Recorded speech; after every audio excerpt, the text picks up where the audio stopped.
Bespoke radio for the masses. Headline edition, July 8, 1947. The Army Air Forces has announced that a flying disc has been found and is now in the possession of the Army. If the game is rigged, change the game. Game changer. I occasionally think how quickly our differences worldwide would vanish if we were facing an alien threat from outside this world. This is Fade to Black with your host, Jimmy Church, on the Game Changer Radio Network and KGRA, the Global Radio Alliance. I need your help to get to the year 1985. You're listening to Fade to Black with Jimmy Church on the Game Changer Network.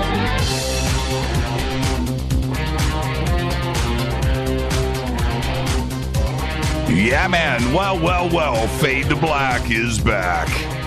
Bespoke radio for the masses. Yeah, man. How you doing? Today's Tuesday, April 25th, 114 days into the new year. Just 251 days left. We are live from a bunker somewhere in downtown Burbank, California.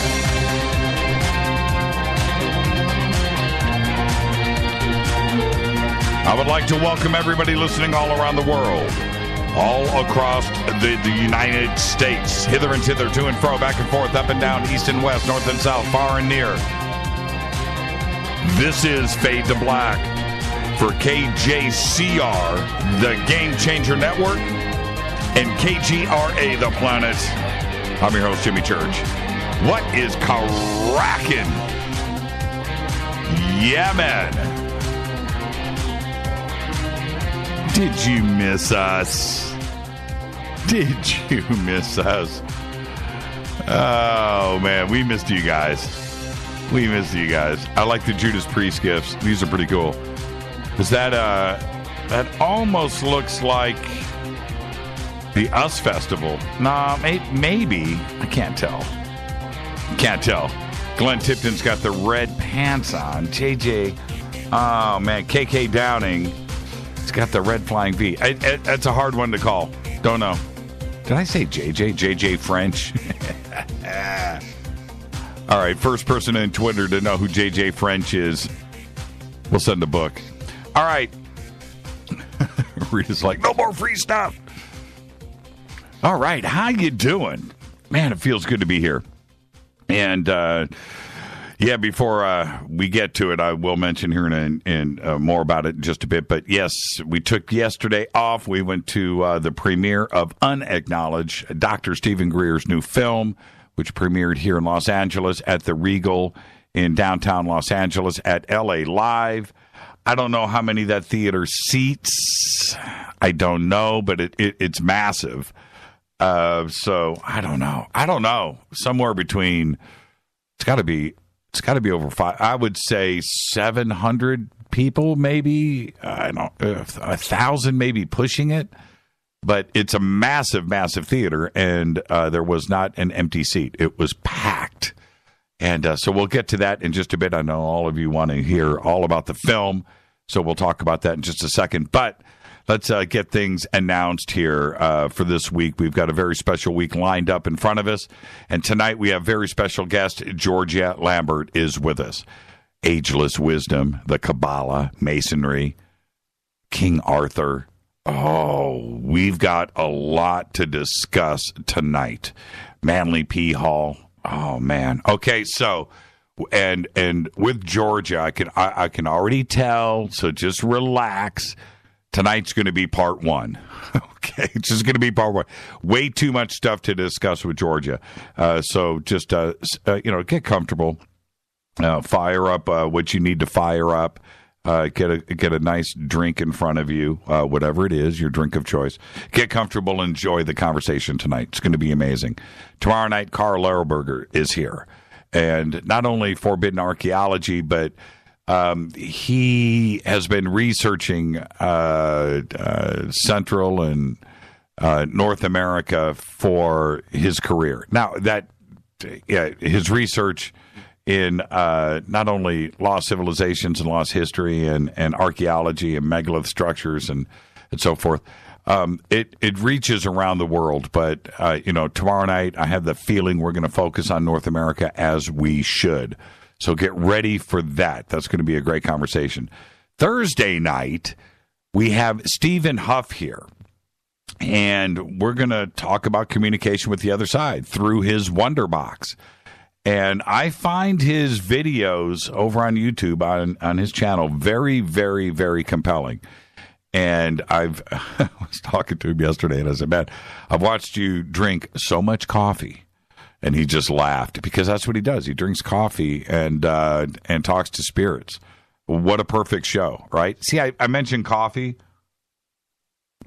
and I have to do it. I just have to. Man, I love that Fade to Black blend. Just do. So that's what we're going to do Thursday. And we're also going to have John Rappaport here with his No More Fake Newsroom Live. So you still get a full week of Fade to Black, even though we took, yesterday was supposed to be a day off, and it wasn't, of course. We worked. But there you go. So you got a full week of Fade to Black this week, okay? All right. I can't wait to talk to Stephen Huff. Man, and tomorrow night, Carl, tonight, Georgia. This is one of the most dynamic weeks that we've put together in a long time, and we do it this way every week. But this week, we have 3 back-to-back first-time guests on the show. How great is that? It's my favorite thing to do, that first-time guest. So follow us on Twitter, @JChurchRadio. Very simple, @JChurchRadio. Get yourself TweetDeck. Use hashtag F2B to join in on the sandbox, and you will quickly see how we have taken over Twitter. All right? We own Twitter. The Fader Nuts, the sandbox is Twitter was built for us. Thank you, Jack Dorsey. Follow us on Facebook, YouTube. Everything's Fade to Black, J Church Radio. Follow, like, and subscribe. The buttons are right there on our website. Any questions or comments during the show tonight? Hashtag F2BQ. You can also email Jimmy at jimmychurchradio.com. Subscribe to our podcast. We have over 600 archive shows, custom apps, Apple, Android. That's our podcast. That is on Libsyn. Get it. It's $2 a month. We update it every single day. Just go to jimmychurchradio.com, click on the podcast banner, go over to the iTunes store, go to the Google store, search Fade to Black, download the app, head to Libsyn, do your thing. $2 a month. Best deal in the world. Or you can become a Fadernaut right now over in our membership section on the site. Very simple. There's 4 different paths that you can take, from free to full-blown game changer. Choose your poison. Go and do it. And over there, all of our shows are archived without commercials, and you can download them. So they're all downloadable archives without commercials, and there you go. All right, and you get an email to me that is just for you Fadernauts that become members, and you can communicate with me directly, and I will respond to every email. Okay, and I do. I really, really, really, really, really do. It's my favorite part of the morning, man.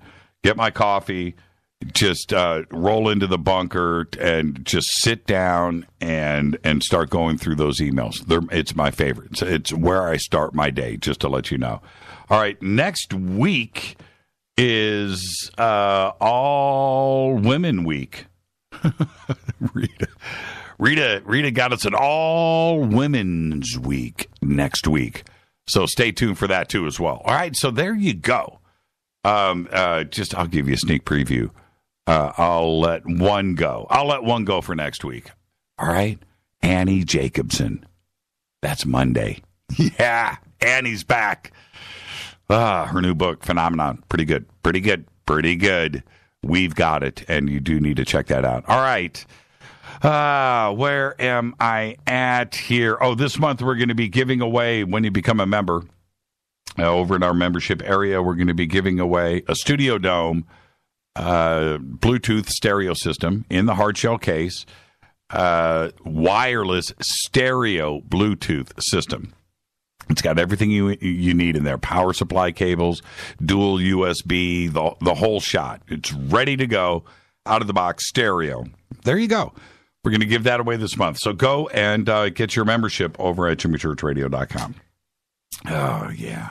We've got so much going. Okay, I've got a couple of big announcements. First off, before I get to those, don't forget all of our sponsors here at the show, like Life Change Tea, getthetea.com.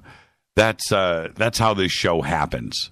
Okay? And so please go and support all of our sponsors, River Moon Coffee, Studio Dome Speakers.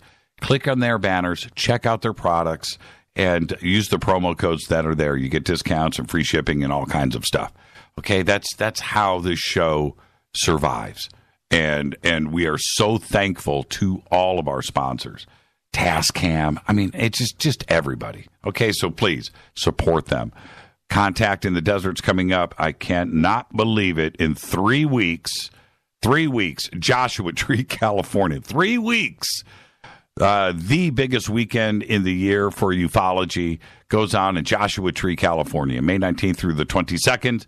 Tickets are still available. Just go to jimmychurchradio.com, click on the banners, head over to contactinthedesert.com. Lodging, food, everything that you need is over on their website. It's going to be a massive weekend this year. Friday night, we are broadcasting live, Fade to Black. Saturday night, I'll be hosting the Forbidden Archaeology panel in the amphitheater with Graham Hancock, Robert Bivall, and Robert Schock, Andrew Collins, Brian Forrester, and our guest tomorrow night, Carl Lehrberger. We'll all be on that panel. And then Sunday night, I'll be hosting the Disclosure panel with, which is really cool because I've got Nick Pope, Senator Mike Gravel, Jim Mars, Linda Moulton Howe, Richard Dolan, Patty Greer, and Scott and Susan Ramsey, all on the same panel under the stars in the amphitheater. And that's 7 p.m. to 8:30 p.m. on Sunday night. It's going to be a great Fade to Black, Contact in the Desert weekend. So come and hang out with all of us. Go and get your tickets right now. Let's get this show. Oh, the big announcement. We will be, now, we don't have graphics up. We'll be doing that over the next couple of days. And so will ESETI, because we will be going up to ESETI July 4th weekend for their big conference. I will be speaking a couple of times that weekend. We're not going to broadcast Fade to Black from up there. I will actually be speaking and question and answer and conversation in the auditorium there. And so I'll be doing that 2 days in a row, and of course doing the night vision and all the other stuff that goes on up there all weekend for their big conference. So tickets and info and everything else will be updated over the next few days. But and there's some other things going on that are tied together with this. It's going to be one of the most exciting weekends. The ESETI Ranch for us is a bucket list. We've got to check things off that bucket list, and this is one of them. So come and hang out with James Gilliland and Fade to Black. We are going to have a ton of Fadernauts up there and talking to the crew up there this weekend about how we're going to do things. I'm so excited, and they are so appreciative of Fade to Black and the Fadernauts and what we have got going on here. So there you go. All right? July 4th weekend, we're going to be at ESETI Ranch. Okay, information will be up on our site over the next couple of days. Let's get this show cracking. Happy birthday to today. Al Pacino is 77. Every time I hear his name now, I think of Tropic Thunder. Al Pacino. Jason Lee today is 47. My Name is Earl. And, of course, his run of Kevin Smith movies, Mallrats, Chasing Amy, Dogma, Jay and Silent Bob Strike Back. You know, and I remember, I just love Jason Lee. I think he's just hilarious. And then I read all of the Scientology stuff, and I was like, oh, no. Oh, man. But then he quit, so he's back on my good list. So there you go. Jason Lee today is 47. Hank Azaria today is 53. And I think it was last week, maybe the week before, Rita and I did our once-a-month viewing of the movie Grosse Pointe Blank, which we do all the time. And that's got to be one of Hank Azaria's first films. And you go and you watch Grosse Pointe Blank, and you just realize what a kid he was. Everybody, John Cusack and Jeremy Piven, right?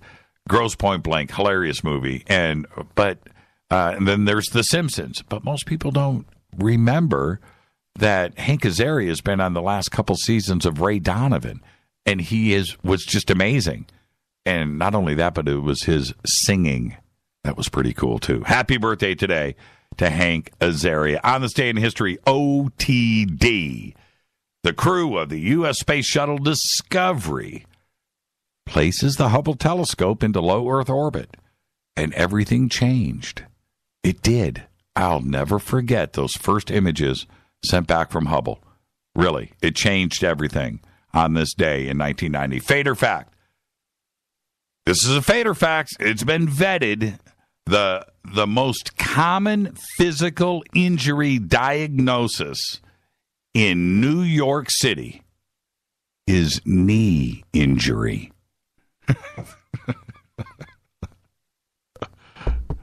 This thing on? Is this thing on? Is it working? Knee injury. Tonight, very special guest, Georgia Lambert is here. And I just can't wait for the conversation. And this will be guaranteed part one. We're going to talk ageless wisdom. We're going to talk the Kabbalah. We're going to talk Masonry, Manly P. Hall, the Arthurian quest for the Holy Grail. And, wow, interesting. Oh, you know what? All right, check this out. I can't believe what just happened. Rita and I this weekend went out and got iPhones. And as I was sitting here speaking to you, I don't know what I said, but I just activated Siri. And I look down, the phone's going crazy, and I see this question and answer thing going on. Siri is asking, I have the phone muted, but Siri's asking me questions, and I'm sitting here talking into the microphone, and that is going back into the screen, and Siri's answering that. And then I paused, and Siri is saying, I don't understand. That was trippy. That was trippy. All right, I was going to talk about. I'm going to go back to the iPhones in just a second. I want to talk about unacknowledged. Last night we went down to the premiere. Now, before I get to the movie itself, I'll say this: it was amazing to meet all of the Fadernauts that were there. Too many to mention right now, but everybody, you know who you are. That was really cool. You know, fade to black shirts, fade to black hats, all of that stuff. That was cool.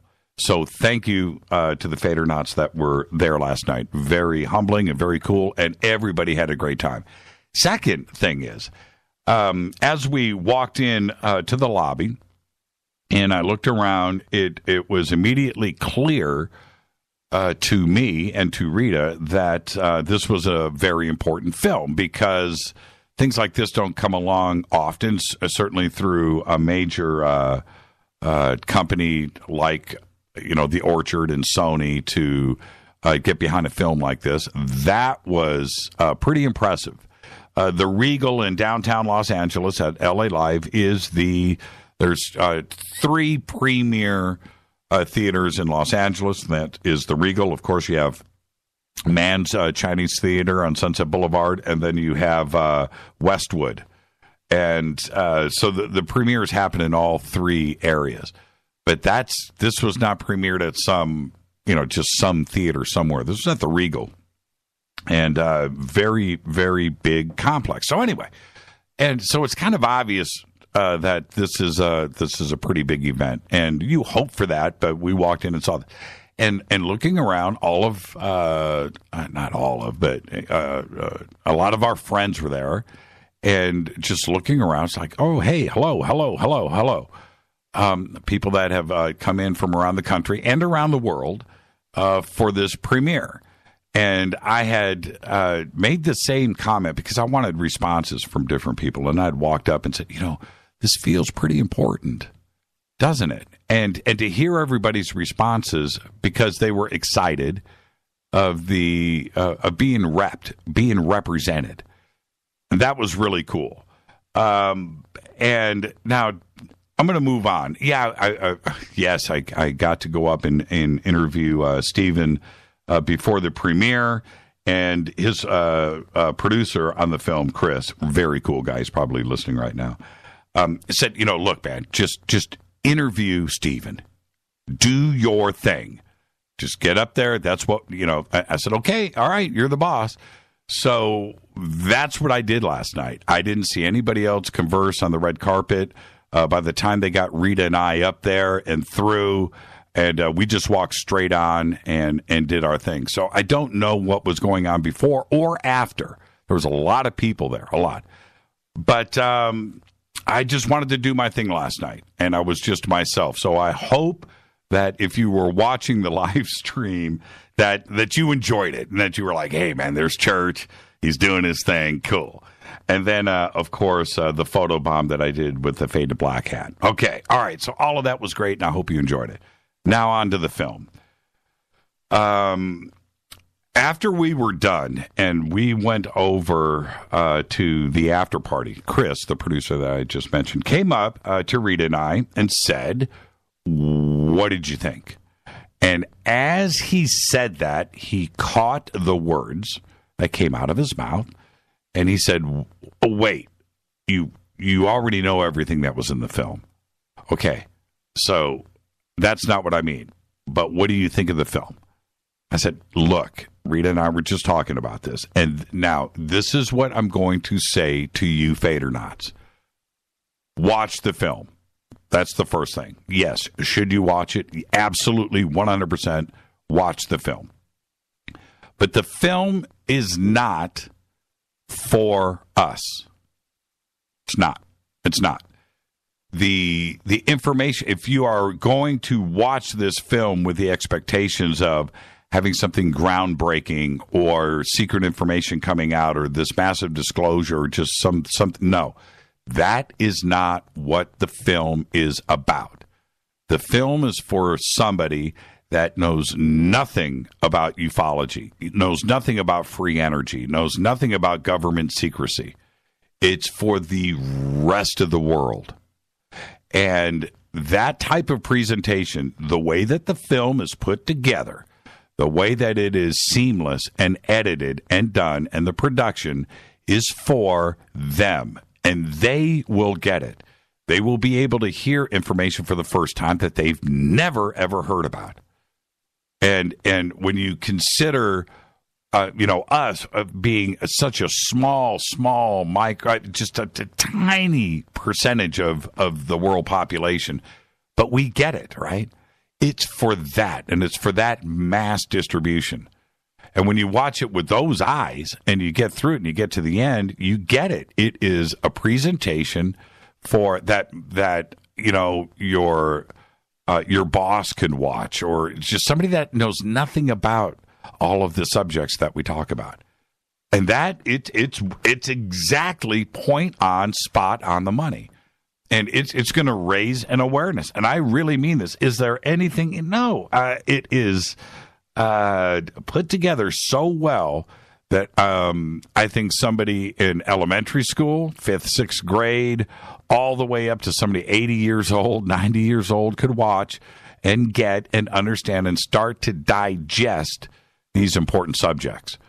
And the vibe of the film is that the world is really, from the very beginning, the world is in a screwed up place right now. And we've got to get out of this screwed up place to this other place where we're taking care of everybody here on planet Earth without exception. And then it fills in the blanks in the middle that free energy, ufology, government cover-ups, secret programs, secret projects, that this actually goes on. And not only is there a lot of wasted money out there, but the fact that there is the possibility of free energy and propulsion systems and energy from ET that our government possesses that could vastly benefit everybody on planet Earth. So that's what the film is about, and it's put together correctly. Now, so do watch the film. I'll be talking about the film over the next couple of weeks, more and more. And as you see it, and more of you see it, you'll be asking me questions, and it will be a subject that will be talked about for a long time. So that's it. That's what the film is about. Now, I want to share this. Oh, I didn't get to the iPhones. Oh man. Okay. I'll save the iPhones for tomorrow, or maybe at the end of the show. But something interesting happened last night. So as I'm walking around with Rita, I see this dude. I'm not going to mention his name or anything else about him. Okay, I'm not. And just in case that he is listening now or listens in the future, or anybody else that's involved with this guy. Now, check this out. See this dude. And he's looking very, very NSA-ish, right? Very agenty. And I just kind of see him, and I just saw him like 3 or 4 times, like in the background, but always like facing me, and there was distance between. But later on, and I'm going to be very careful here about what I say, but later on, he approached us and started, and I'm not going to say anything else, but started asking some very bizarre questions, just bizarre. And again, I'm not going to get into those details, but they were trippy and strong, by the way. No, Rita, I look, the point is, I'm not going to get deep with this. But as we were turned our back after this thing, I turn around and he's gone. I never saw him again. He was just gone. It was bizarre. Just disappeared. Have no idea what happened. And that's all I'm going to say on the subject. I have nothing else to say than what I just said. It was bizarre. Bizarre. All right. This is Fade to Black. I'm your host, Jimmy Church. Tonight, Georgia Lambert is here. We're going to discuss, yes, ageless wisdom, the Kabbalah, Masonry, the Arthurian quest. We're going to talk about Manly P. Hall. We're going to talk about your pineal gland. We're going to do everything tonight. Well, we're going to try to, because this is Fade to Black on the Game Changer Network and KGRA, The Planet. Follow me on Twitter at JChurchRadio. I'll be right back with Georgia Lambert. Stay right there.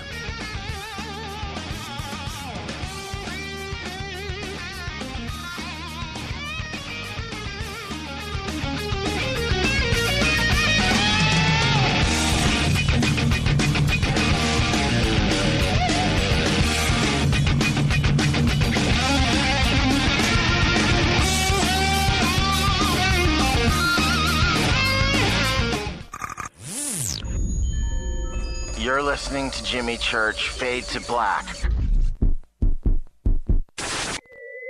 Fade to Black will now pause for alien identification. The station that talks the net. KGRA Radio. When you take the beans from Central America with dashes of Indonesian and African mixed in and then roast it to the dark side of Fade to Black, you create the ultimate brew of fringe. Introducing the Fade to Black blend from River Moon Coffee. Yes, River Moon's darkest customized roast was created for the love of Fade to Black. The alchemy of masterful roasting and smoking the beans is in every sip of this full-bodied dark Java. I need my coffee dark, deep, with distinct bittersweet chocolate highlights, just like the bunker. Leaning further into the darkness of the roast is Fade to Black blend from River Moon Coffee. Just click on the banner at jimmychurchradio.com and use the promo code F2BBLEND for 15% off of your order today. Go Beckley Teppy. Hi, folks. Let's wind the clocks back 60 years. Food was different. food provided health and nutrition, and using supplements was minimal. Unfortunately, now we have chemicals, GMOs, herbicides, and pesticides that can be quite lethal in the name of our food supply, and of course the ever-loving dollar. Supplementing our diets can be very important to stay healthy. Cleansing from daily intruders to the body might be critical. Live strong and take charge. Log on to getthetea.com. Our herbal tea is a great way to cleanse from intruders. Our supplements is a great way to maintain and improve your health. When your health is not up to par, go to getthetea.com. No GMOs, no fillers, and organic, and very helpful in keeping you at the top of your game. Life is too short to feel, you know what I mean. Stay in the game, at the top of your game with getthetea.com. That's getthetea.com. Again, getthetea.com. 9 out of 10 geneticists agree. Fade to Black is not your father's radio show on the Game Changer Radio Network and KGRA, The Planet. Hi, this is Chase Klutsky with Fate Magazine Radio, and you're listening to Jimmy Church and Fade to Black on the Game Changer Network and the KGRA digital broadcast station, where the Fader-Knots rock. Hi, this is Rob Reiner from Anvil, and you're listening to JimmyChurchRadio.com. What's up? I'm Chris. What up? This is Kyle Massey, and you're listening to Jimmy Church Radio.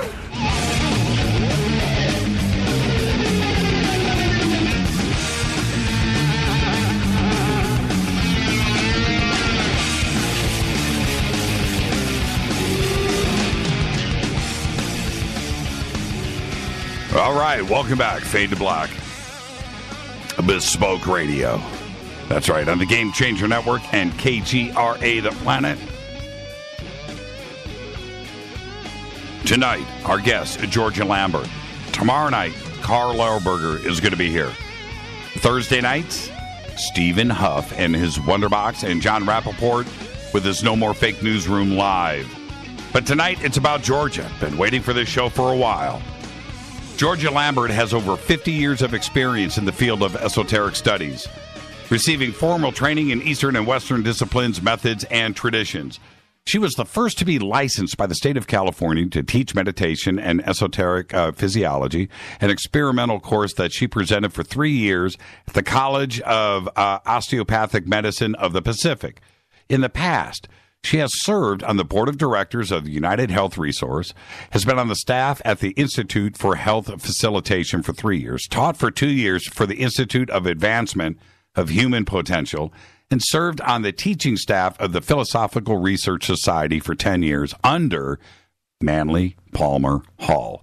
In 1989, she became the first woman to address the Scottish Rite Research Group on the higher degrees of Masonry. Very interesting. In 1995, 96, and 97, she gave presentations to the Pacific Southwest Regional Conclaves of the Rosicrucian Order, both in the United States and in Canada. In 2001, she was invited to participate in a think tank under the umbrella of the Aerospace Corporation on the subject of science and education, and her artwork was featured at the Education Summit for the American Institute of Aeronautics and Astronautics. Specializing in the synthesis of Western mystery tradition, she has addressed private groups in both the United States and in Britain. She teaches ongoing classes right here in Southern California and has done so constantly for the last 40 years. Her classes cover a wide range of esoteric traditions and meditation technique, including ageless wisdom, the Kabbalah, Masonry, and the Arthurian quest for the Grail. That's right. And I would like to welcome for the first time to Fade to Black, Georgia Lambert. Georgia, good evening. Good evening. It's great to be here. You know, okay, let's get a few things out of the way first. You get the first-time guest disclaimer tonight. So let's do that and get that out of the way. And the disclaimer is this. This is just you and I sitting on my couch having a conversation as friends. And where we start, where we end, but we're going to end as friends. You ready? Absolutely. All right. Okay. I'm gonna start here. Before we go backwards, I'm gonna start with the now. I mentioned to you earlier, and I'm going to throw you under the bus because I wanted to save this for the show, but I said this, and I really mean it. Why you're one of the brightest, knowledgeable, down-to-earth speakers and teachers anywhere. Why aren't you the most listened to person on planet Earth?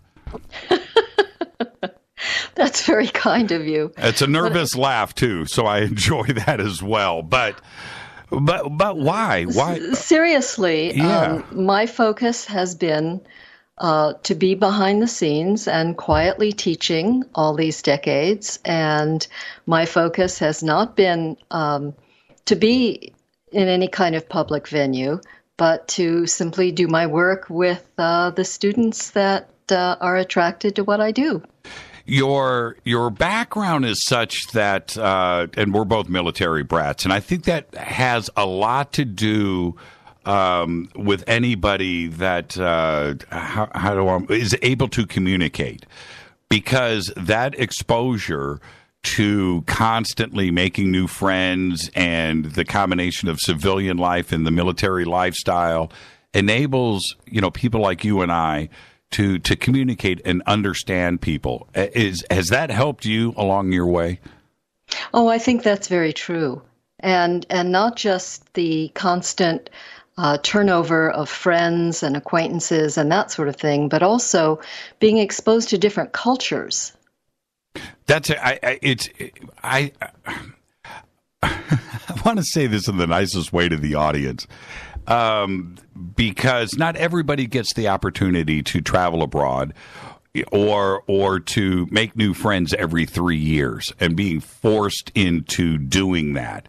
But it is one of the best advices that I could give to somebody is just get out there. So many people they may live in their parents' house, right? And have not moved for 40, 50 years and haven't gotten out and seen different societies and cultures and countries to see how the other side lives.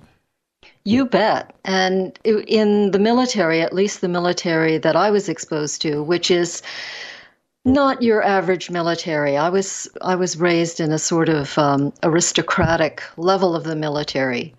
And we had swings of culture from living on the estate of a count and countess in Italy to a year in Montgomery, Alabama in the late 50s when the KKK was burning churches. Wow.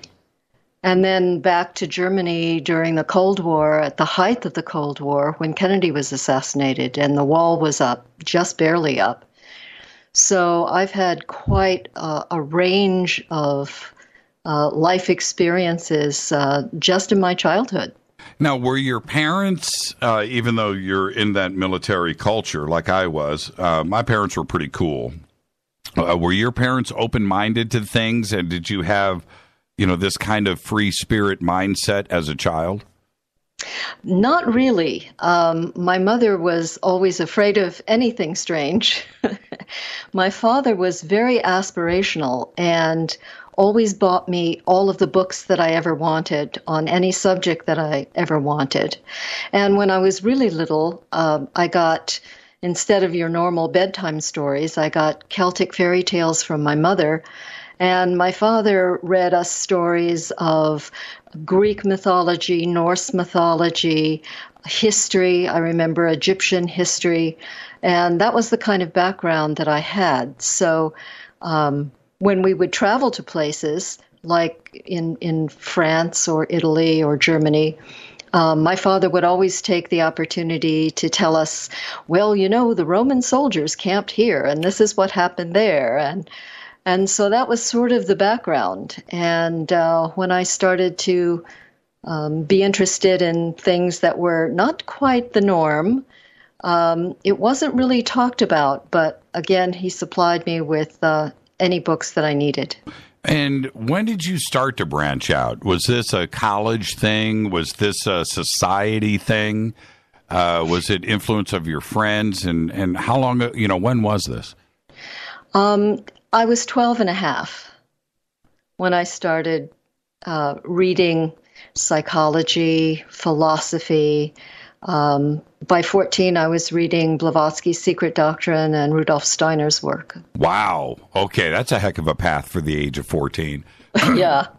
I mean, Blavatsky today still trips me out, and I think that I have a grip, right? I can't imagine the influence at the age of 14. How do you talk to your friends about that? Well, you know, Blavatsky says, and they want to talk about the Dick Van Dyke Show or the Flintstones, right? You know, I mean, how do you do that at 14? Well, fortunately, I had a couple of friends that were really into the Twilight Zone, so it wasn't a complete it wasn't a complete wash. But all of the internal stuff that I was studying, there wasn't really anybody to talk to, and so I didn't. When Blavatsky, let's stay with this for a second. Some of her stuff. Well, all of it during that period of, you know, the late 19th century, you know, turn of the century, was pretty mind-bending. Today, I think we can look back at it and look at some of it as being, you know, what kind of like into the whatever category, fun to read. Then there's half of it that was pretty futuristic, and especially when you look at where we are today. How much of Blavatsky have you taken with you throughout the years? Well, not just Blavatsky, but many other lineages. You know, in the late 1800s, as the energies of the age were beginning to change, Blavatsky was one of the most notable that brought the Eastern wisdom to the West. Right. Now the West had its own mystery traditions, but because of the Inquisition in the Middle Ages, those traditions were heavily veiled in symbology, very hard to unravel, and you had to really hunt for them. So Blavatsky was the first one to make a lot of these more esoteric concepts widely available. And, of course, her work was built on then by others. When it comes to the mystery schools, and the description is an apt title, right? Mystery schools. And that information has constantly been kept from us. And trying to research it as an outsider, you almost get nowhere. You have to be on the inside to get to the real information. Why is that? Well, I would say that it's not really hidden. It's there for anyone with eyes to see and ears to hear, as the saying goes. You just have to know the language. And you have to understand that any mystery school, whether it be a Kabbalistic school, a Rosicrucian school, Freemasonry, Buddhism or Hinduism, or any of them, their language may be different, and they may highlight different particular areas of the path, but the aim is the same, which is self-conscious growth and development, or the movement from the path of evolution to the path of initiation, which is always self-initiated growth and development. One of my students years ago had a wonderful example. If you think of evolution as being in the ocean with long, slow, cyclic waves, it's very slow. It happens automatically. But at one point in our development, those waves throw you up on the beach. And at that point, it's your decision as to how fast and in what way you grow. And as one of my students said, in the sands of time, it is much better to leave footprints than butt prints. Yeah, I agree with that. The other part of the mystery schools, for me, and this is something that we research and discuss nearly daily on the show, but is the dark side that others are trying to pin. Like you said, it's about enlightenment and about growth. But others want to suggest that this is a dark force, and these are dark people that are trying to, run things from the background, and it's not what you think. Where did that stigma come from, and is it because we just don't understand? I think a lot of it is because we don't understand. But having said that, anytime you have any agency developed by human beings, you're going to have a dark side to it. I mean, Freemasonry has some of the most noble truths and teachings you could ever wish for, and yet you have some very dark lodges. You know, the P2 group out of the Vatican that was involved in the murder of the first John Paul. Mm-hmm. So you have dark sides to everything. It's human nature. It is okay.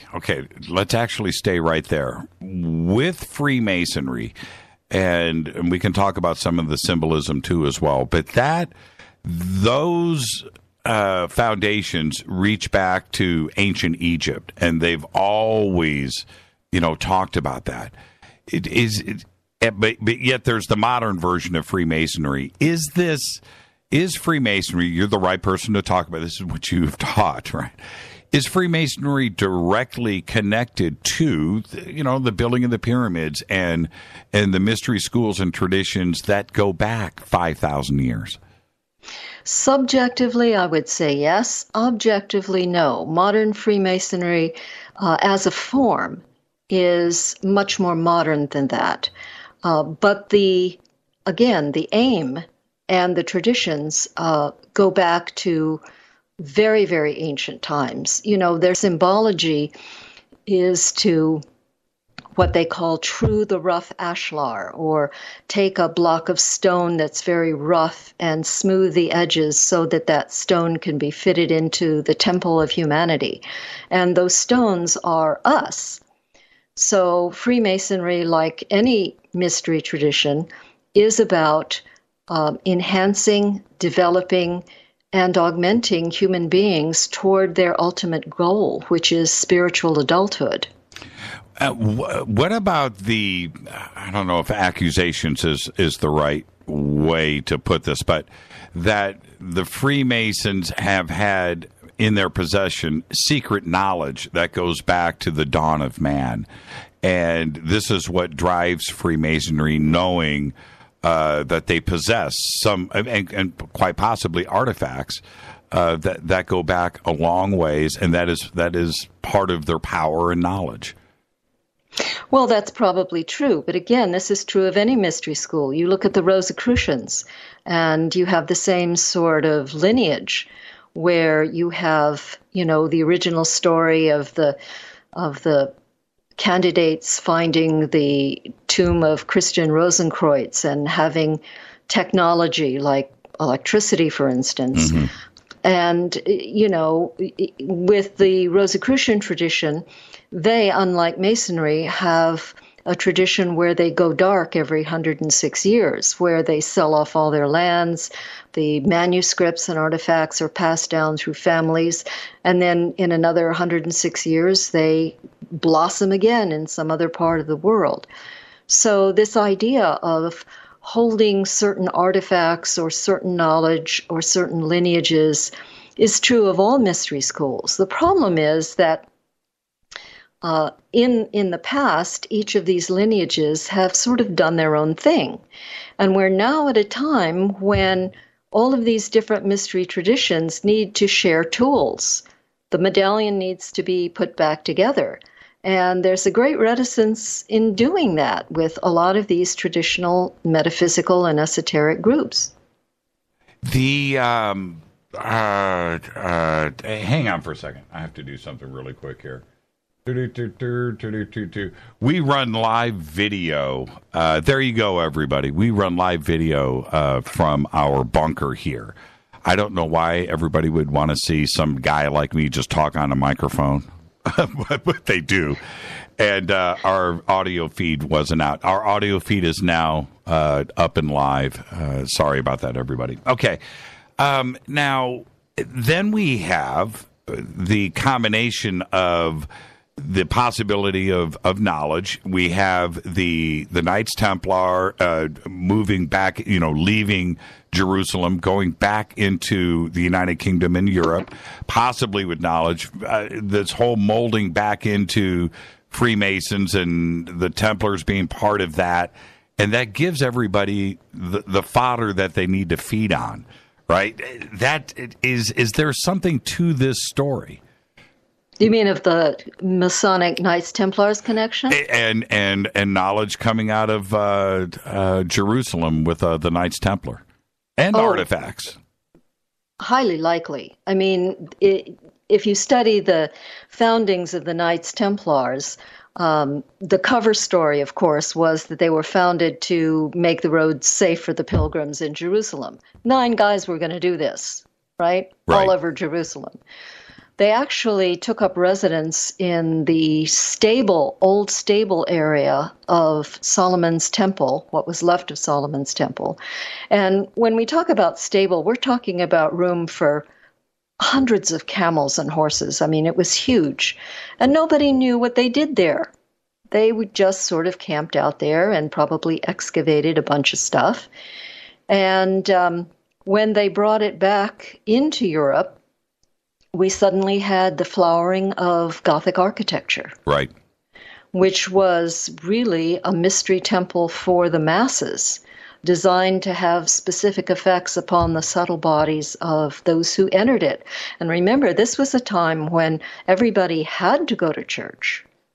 And it was also through a period of darkness with knowledge. There wasn't much knowledge around, but suddenly these gorgeous cathedrals are built with geometry, sacred geometry, that seemingly this knowledge for this it came from nowhere. Exactly. And the funding as well. Yes. And then we get into the whole alchemical thing of possibly having the secrets of gold. And, it can get very convoluted. But one of the interesting things about the Gothic system was that because of the architecture itself, the stone of the temple itself was tuned to particular frequencies or notes. And there was a particular pilgrimage in Christianity. There were actually 3 big pilgrimages one could take. The first pilgrimage was, of course, to Rome.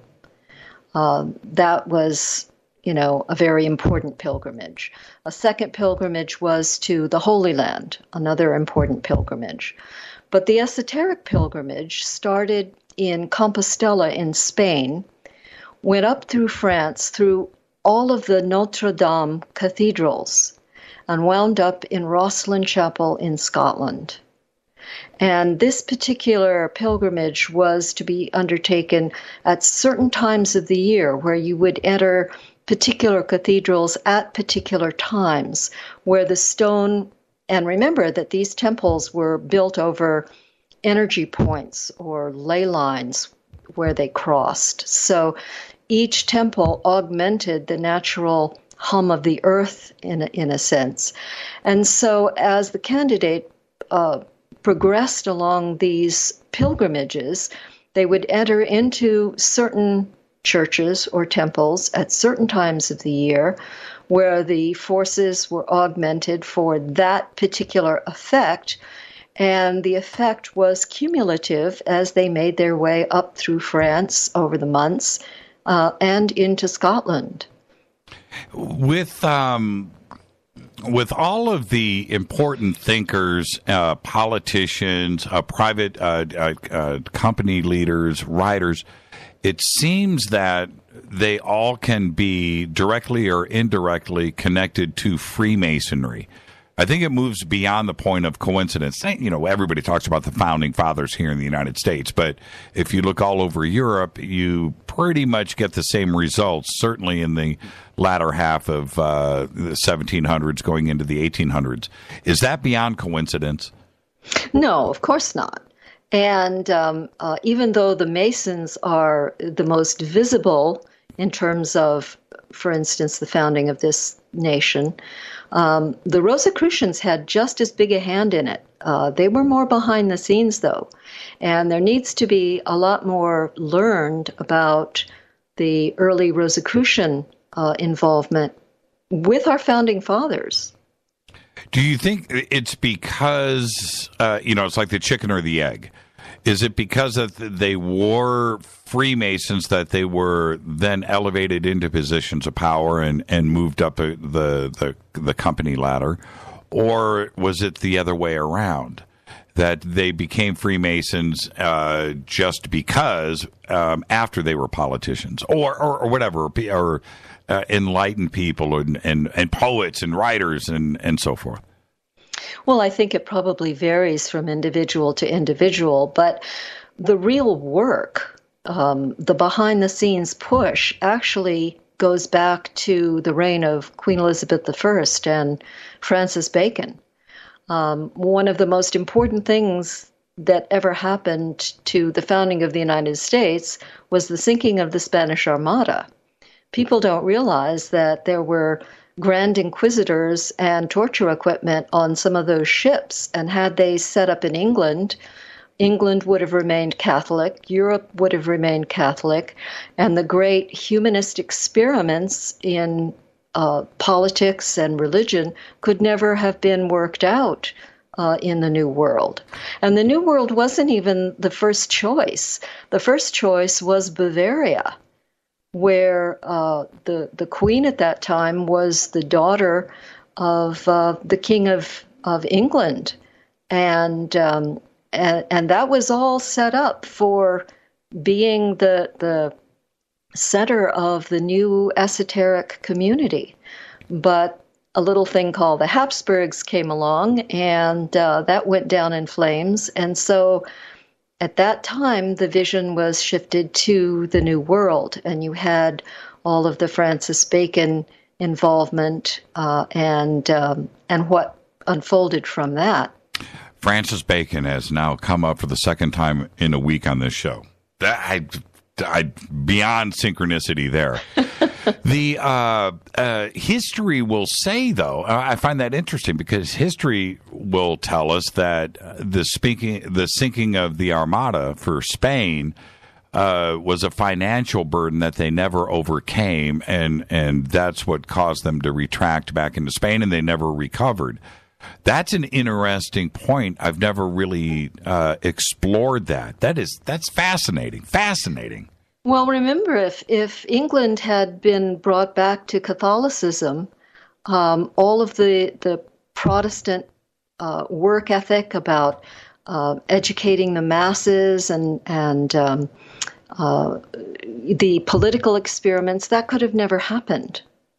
We're going to take a break right here, and it's a good spot for a segue, because when we come back, we're going to talk about Manly P. Hall, and which, for all of us, is one of the most fascinating subjects out there. But it's you and Manly, for me, that has never been done on this show before, and the audience, they don't know what's coming yet, Georgia, okay? So let's just save that for right after the break. This is Fade to Black. Our guest tonight, Georgia Lambert. We'll be right back. Stay with us.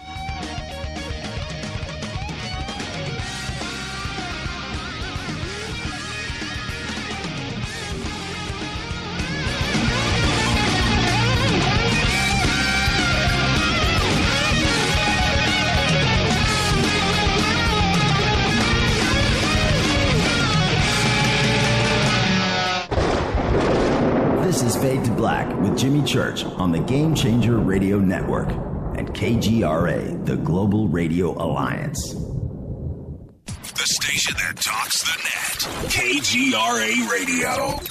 Hello, I'm Kat and you're listening to my main man, Jimmy Church, on jimmychurchradio.com. Hi, this is Ray Hobbs here, repping the planet, and you're listening to my good friend, Jimmy Church, Fade to Black, on the Game Changer Network and the KGRA Digital Broadcast Station. This is Toby Kebbell. You're listening to jimmychurchradio.com. Don't hurt me, Jimmy. I'm only little. Hey, I'm Adrian Grenier. And this is Ari Gold. We're the Honey Brothers. Well, yes. We are of the Honey Brothers. Hey, I'm Adrian Grenier. And I'm Ari Gold. We're the Honey Brothers. And you're listening to Jimmy Church. The Revolution. What's up, Fadernauts? Studio Dome loves Fade to Black and the F2B audience so much that they have put together the ultimate stereo Bluetooth system. They've done it just for you. Man, check this out. The Studio Dome SBB2 stereo system is here. It's featuring 2 Studio Boombox 2 SBB2 wireless Bluetooth speakers, packed in its own custom hardshell case. This Studio Dome system features the very latest in stereo Bluetooth technology. The 2 full-range boomboxes are in true wireless stereo. You've got to hear this. It's amazing. It's just $129, and use the promo code JCRTWS, and you'll also get free shipping. It's simple. Just go to jimmychurchradio.com, click on the Studio Dome banner. Go Beckley Tepe. Balance of Nature's fruits and veggies. I was diagnosed with congestive heart failure. I went from being able to work 14, 16 hours a day with no problem to where I could barely walk a block to the store. I went on to the phytonutrients about 6 months ago, and within a couple of months, my medical doctor had cut my prescriptions down in a little bit smaller dosage. The next time I went back a month later, I walked into the doctor's office and he says, "My gosh, what's happened to you? You don't even look like the same person." He looked at my legs and the swelling had gone down. My blood pressure was down. The venous stasis ulcers that I had had on my legs for the last 4 or 5 years because of the poor circulation were all healed, and I'm feeling far better. The new challenge will allow you to receive 2 months of Balance of Nature's fruits and veggies free, and we'll even ship them to you free. Call now for details. Call 1-800-246-8751 or go online to balanceofnature.com. Use promo code TALK. This is Micah Hanks of the Gralien Report, and you're listening to Jimmy Church on Fade to Black, across the globe on the Game Changer Radio Network and the one and only KGRA Radio, The Planet.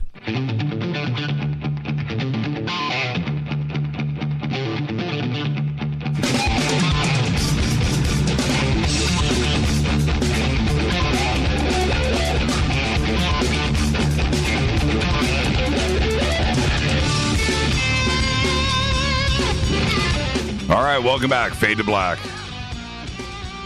This portion of the show is brought to you by River Moon Coffee, makers of the Fade to Black blend. It's dark, it's complex, it's smoky. It is the best coffee on planet Earth. Right now, just go to River Moon Coffee, click on the banner over at jimmychurchradio.com. Promo code F2B blend is going to get you 15% off of your order. Do it now. Our guest tonight, Georgia Lambert. And Georgia, we've got our own coffee here. How cool is that, right?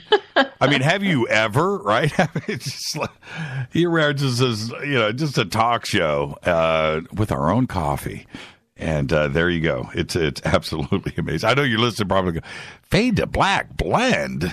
So, yeah. Hey, I was drinking espresso when I was 3, so we're good. Yeah. Espresso. The first sip of espresso, I think anybody, that has done it will remember that first sip.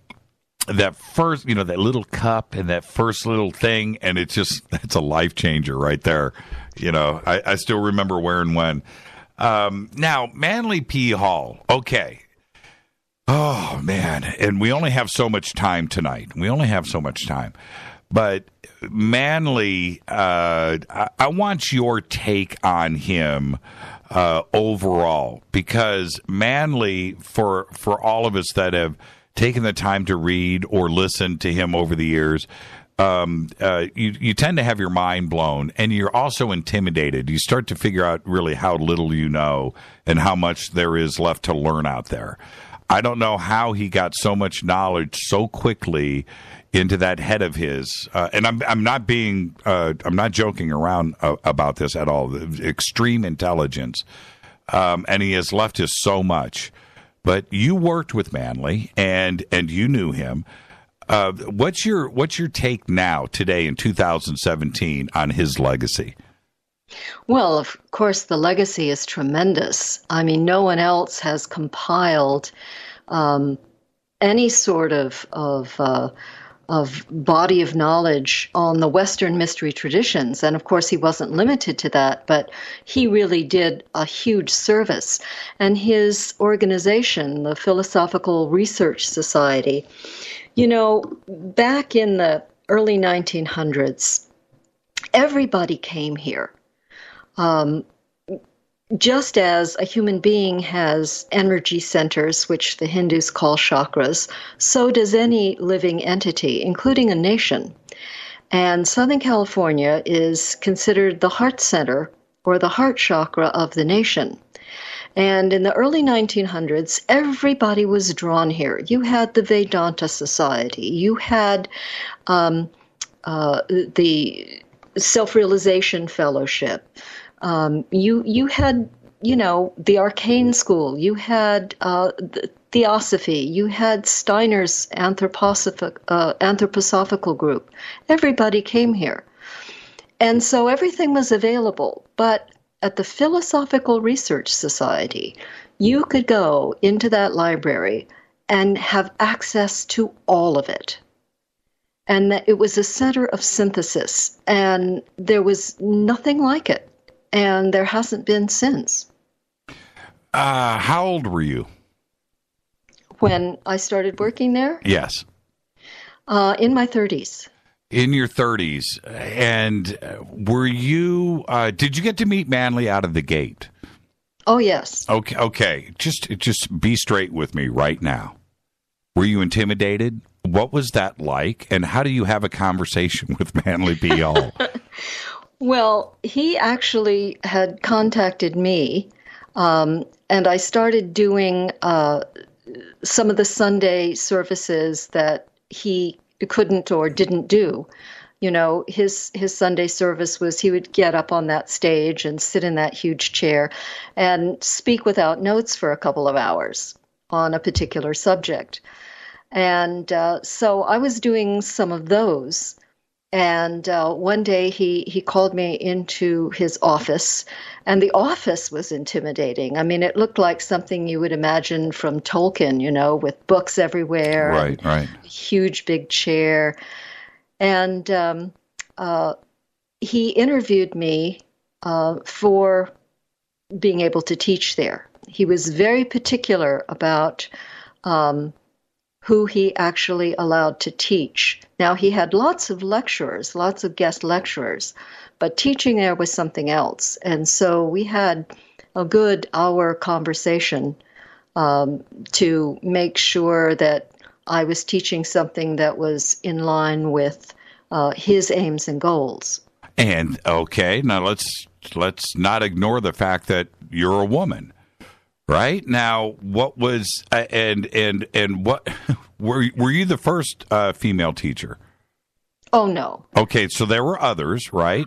Well, the female teacher, I'm not sure about that. Okay.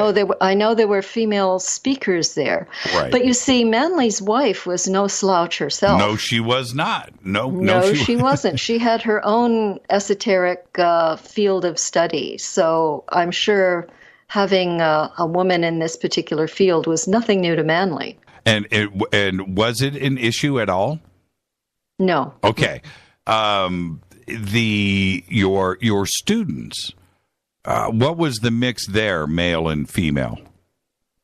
About half and half, a little more to the female side. Some of my classes, for instance, I had a class there. It was a 2-year class that started with 80 people and finished with about 50. Right. And it was a pretty even mix, actually. Oh. And that would include ages as well. Now, how did the interview with did Manly? Oh man, I just want to show respect here. Did Manly have prepared questions? No. Exactly, because he just didn't. That's not how he ran, right? Right. Do you think you were already hired? Is what I'm saying. Was this a formality thing, or did he ask you? I mean, what did he ask you? I think that he wanted to make sure that I wasn't teaching psychic development. Right. That I was actually teaching something having to do with the expansion of consciousness and not just, the glamorous stuff that was so much a part of the Southern California metaphysical scene, the whole New Age stuff with all the fluff. And you could get that anywhere in Southern California at that point. Right, exactly. Yeah. Now, how did you put a curriculum together? And also, because that has to have been fascinating, but there are different phases to Manley's career and writings and presentations too as well. So how did you put a curriculum together, and did he dictate that, or were you on your own? I was on my own. Once after that initial interview, I was on my own. And I taught a variety of different things, not just one particular class. Did you have the opportunity to freely consult too as well? I can only imagine how cool that must have been. Not really. He was, at that point in his life, he was quite elderly and very much removed from the day-to-day activity. So most of the interactions that I had was with members of his board of directors. But, of course, I would always see him at the social functions that they had there, his birthday parties, that sort of thing. Did he? And I was actually invited to dinner at their house, and I visited Mrs. Hall several times after his death. Yeah, I didn't want to go there yet, but I think we might have to. But did he continue to write up until the end? Not the very end. He was very, what's the right word, displaced there at the end, and was not his own master. Was that because, okay, let's go. You know what? You're the one who would know more about this than just about anybody. Was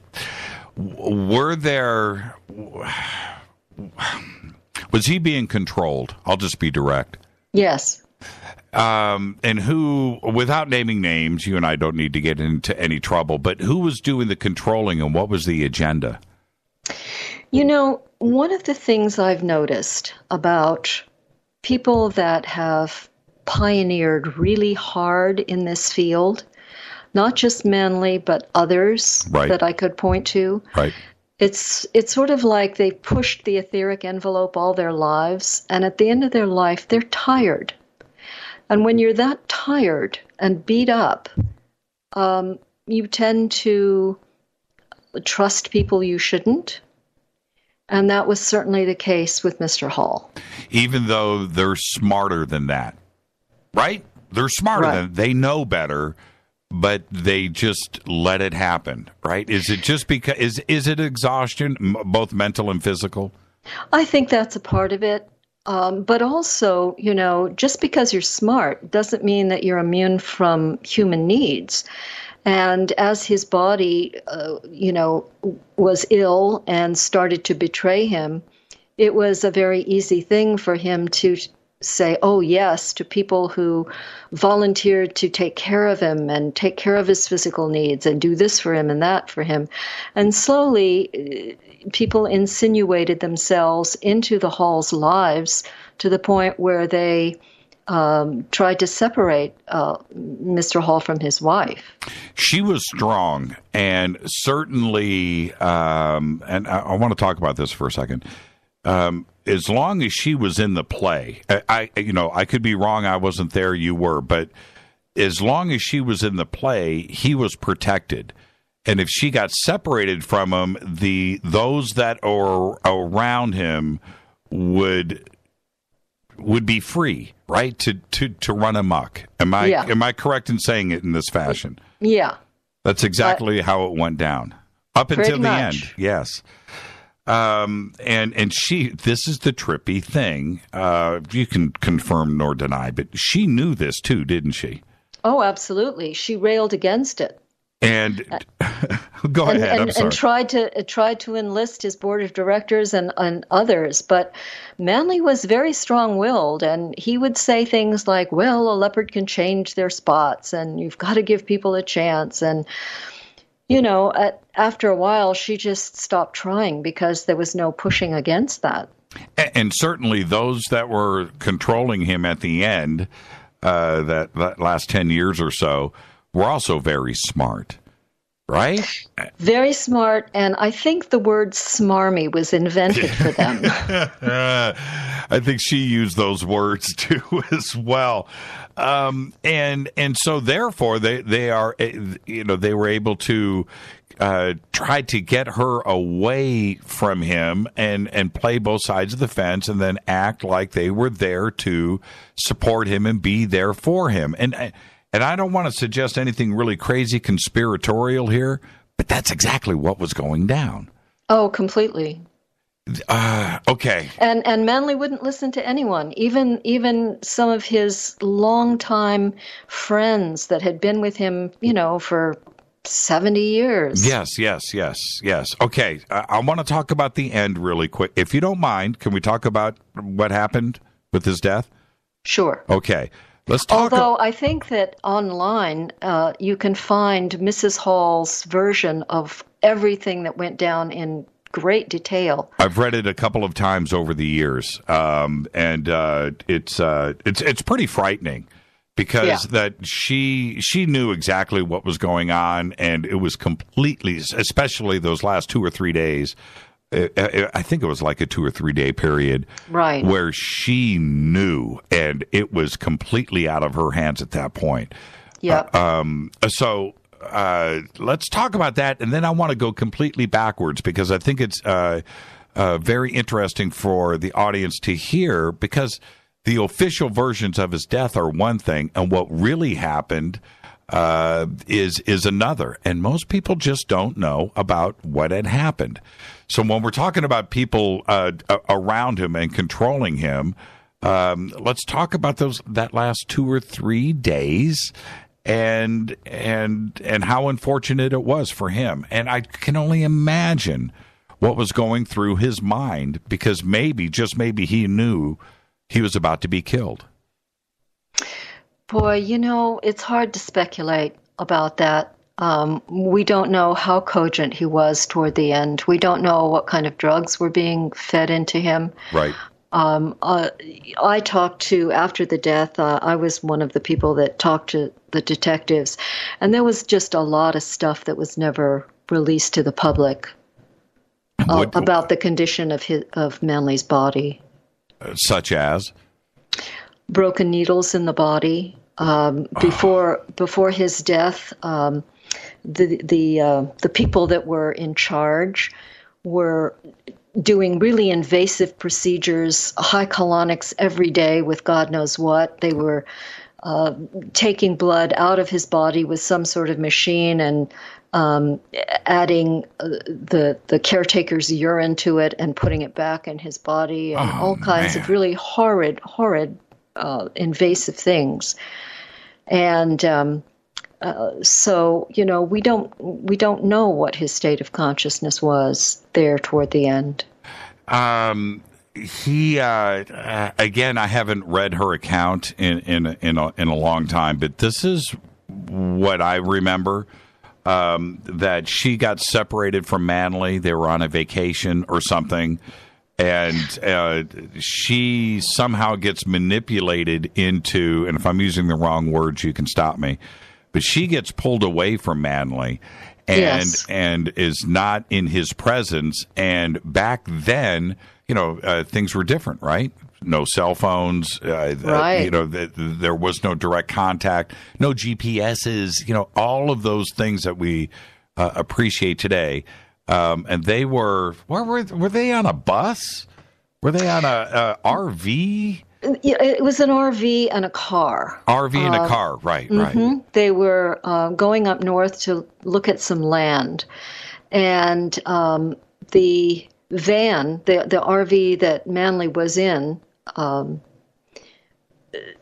somehow, mysteriously, in quotes, had car trouble.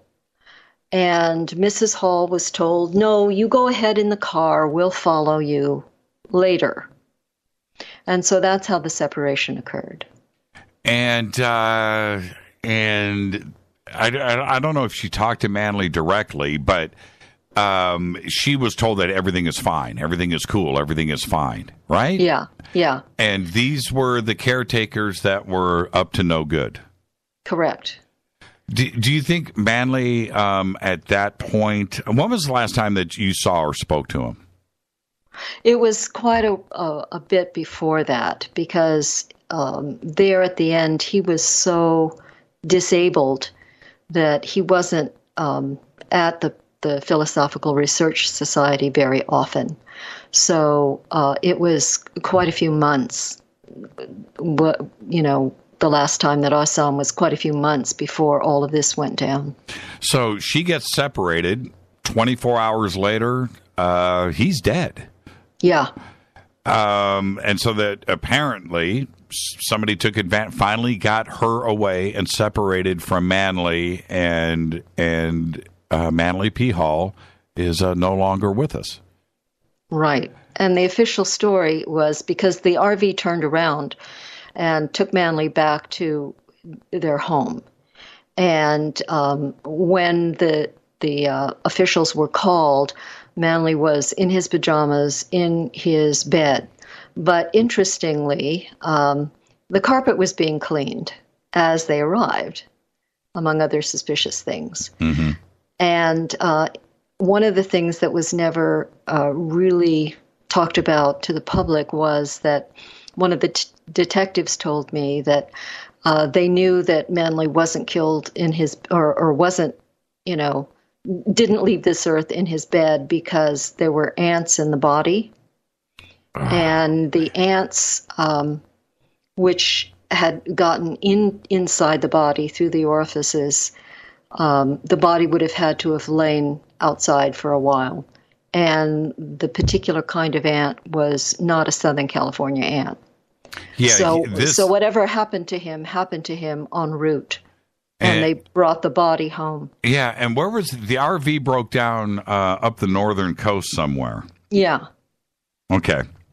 I can't remember where, but it was somewhere up, PCH, heading up north. The reasons for this were what? Was it to gain control of the estate, of a trust, of money, of knowledge? What were the reasons for this? Well, of course, money first and foremost. It was found that many of the really expensive manuscripts at the PRS library had disappeared and were later found on the black market in Europe.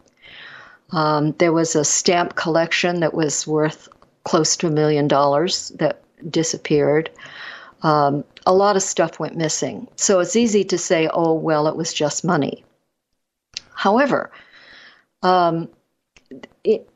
this story is going to be way too long, but later on, a couple of my students happened to have known about this usurper in some of his earlier escapades. It turns out that he had a fascination for both birth and death and wanted to be present at the birth and death of important metaphysical people. It turns out that he had been the head of a birthing center of sorts in Hawaii, where he was having women and their husbands come for some kind of New Age birthing experience. But over the course of time, he sort of separated the women from the men and sort of very Svengali-like sort of ingratiated himself to the women and was engaged in some really weird practices, like having the women meditate so that they could etherically conceive his child and all kinds of just craziness. And I guess there was some sort of emergency that happened, and one of the women in giving birth had to be helicoptered out of there, and that center closed down. But back then, he talked about Manley Palmer Hall, and this was a good decade or so before he ever showed up in Southern California. So part of him was, had an eye on whatever it was that Manley represented to him. And I don't think it was just about money, although that, of course, is the biggest issue. The suggestion of this, so what you're saying is this particular guy who was doing this birthing stuff that you just referred to, was he on that RV?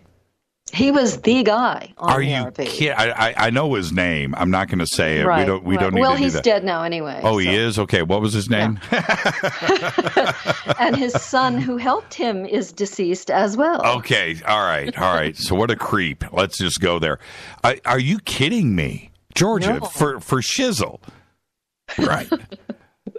That is when it comes to the cult of personality, right? The cult of personality, and to have it overcome not only the people that he was doing the birthing stuff with, right? That's pretty insane, but it also overtook his head, and to have it overlap into Manly P. Hall's life, and that he had been talking about this for a long time. That's a pretty crazy Hollywood script. It gets even stranger. At this birthing clinic, one of the women was told that Manly Palmer Hall would eventually die, and she was going to be prepared to be his mother for his next incarnation. Oh, man. Man. And they're both deceased. I haven't gone back and followed up on this in a while. I didn't know that they were both deceased. Otherwise, I would have had a different version of this conversation. But were they ever approached about anything illegal in the death of Manly P. Hall? Oh yeah, they were looked at. This was right around the time that the OJ thing was sort of happening. That's right. And I remember that some of the court proceedings were on television, with the OJ stuff, and I vaguely remember. And I don't have the details, but I vaguely remember Judge Ito saying something during the preliminaries to the OJ trial about how the city prosecutors had sort of screwed this up. And he said, and like these others. And one of the files on his desk was the file with Manly's case on it. So there was a lot of screw-ups where they never could get these guys, but it was so obvious that they were involved and that they were the perpetrators. Wow. Okay, Dan just tweeted, okay, why the cryptic stuff? Start naming names. Okay, his name was Daniel Fritz. Yeah, Daniel Fritz. There you go. Let's take a break right here. When we come back, we've got a lot to get through here, Georgia. But I want to talk a little more about Manly, but I want to go backwards, and then I want to go forward with your knowledge and your teaching and what you're doing today. All of that next on Fade to Black. Stay with us.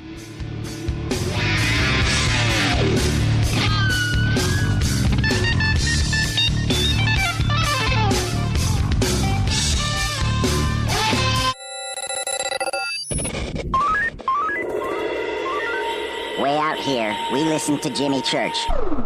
You're listening to Fade to Black. Always on the edge of the hottest alternative talk. Jimmy Church with Fade to Black. KGRARadio.com.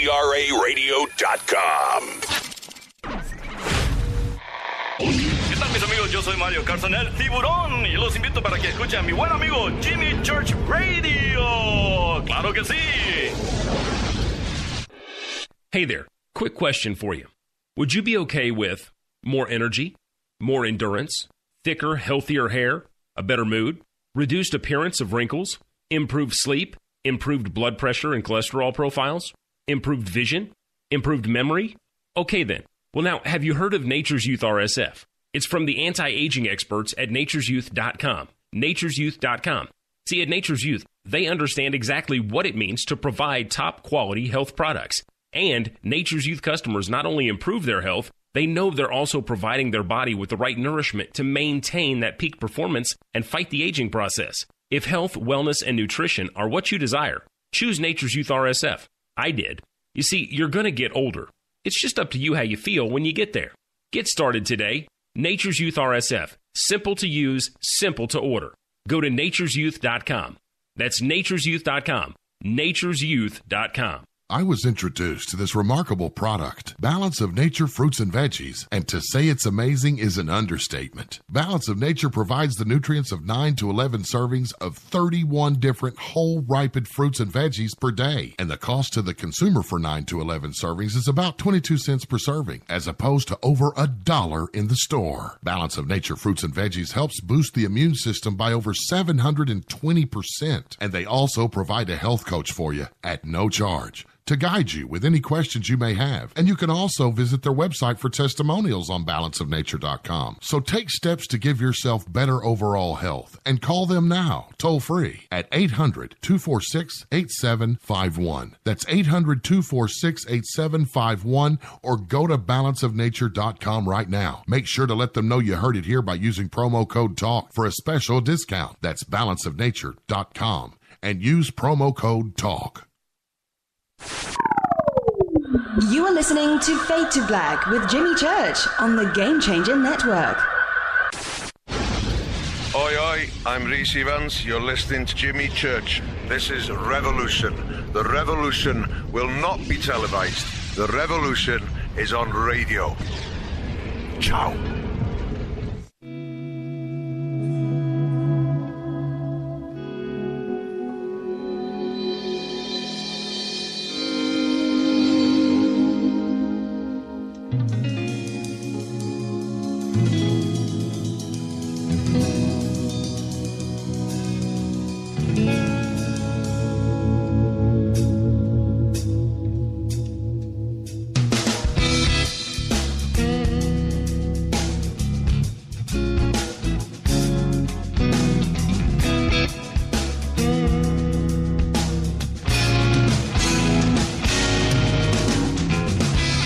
Welcome back, Fade to Black.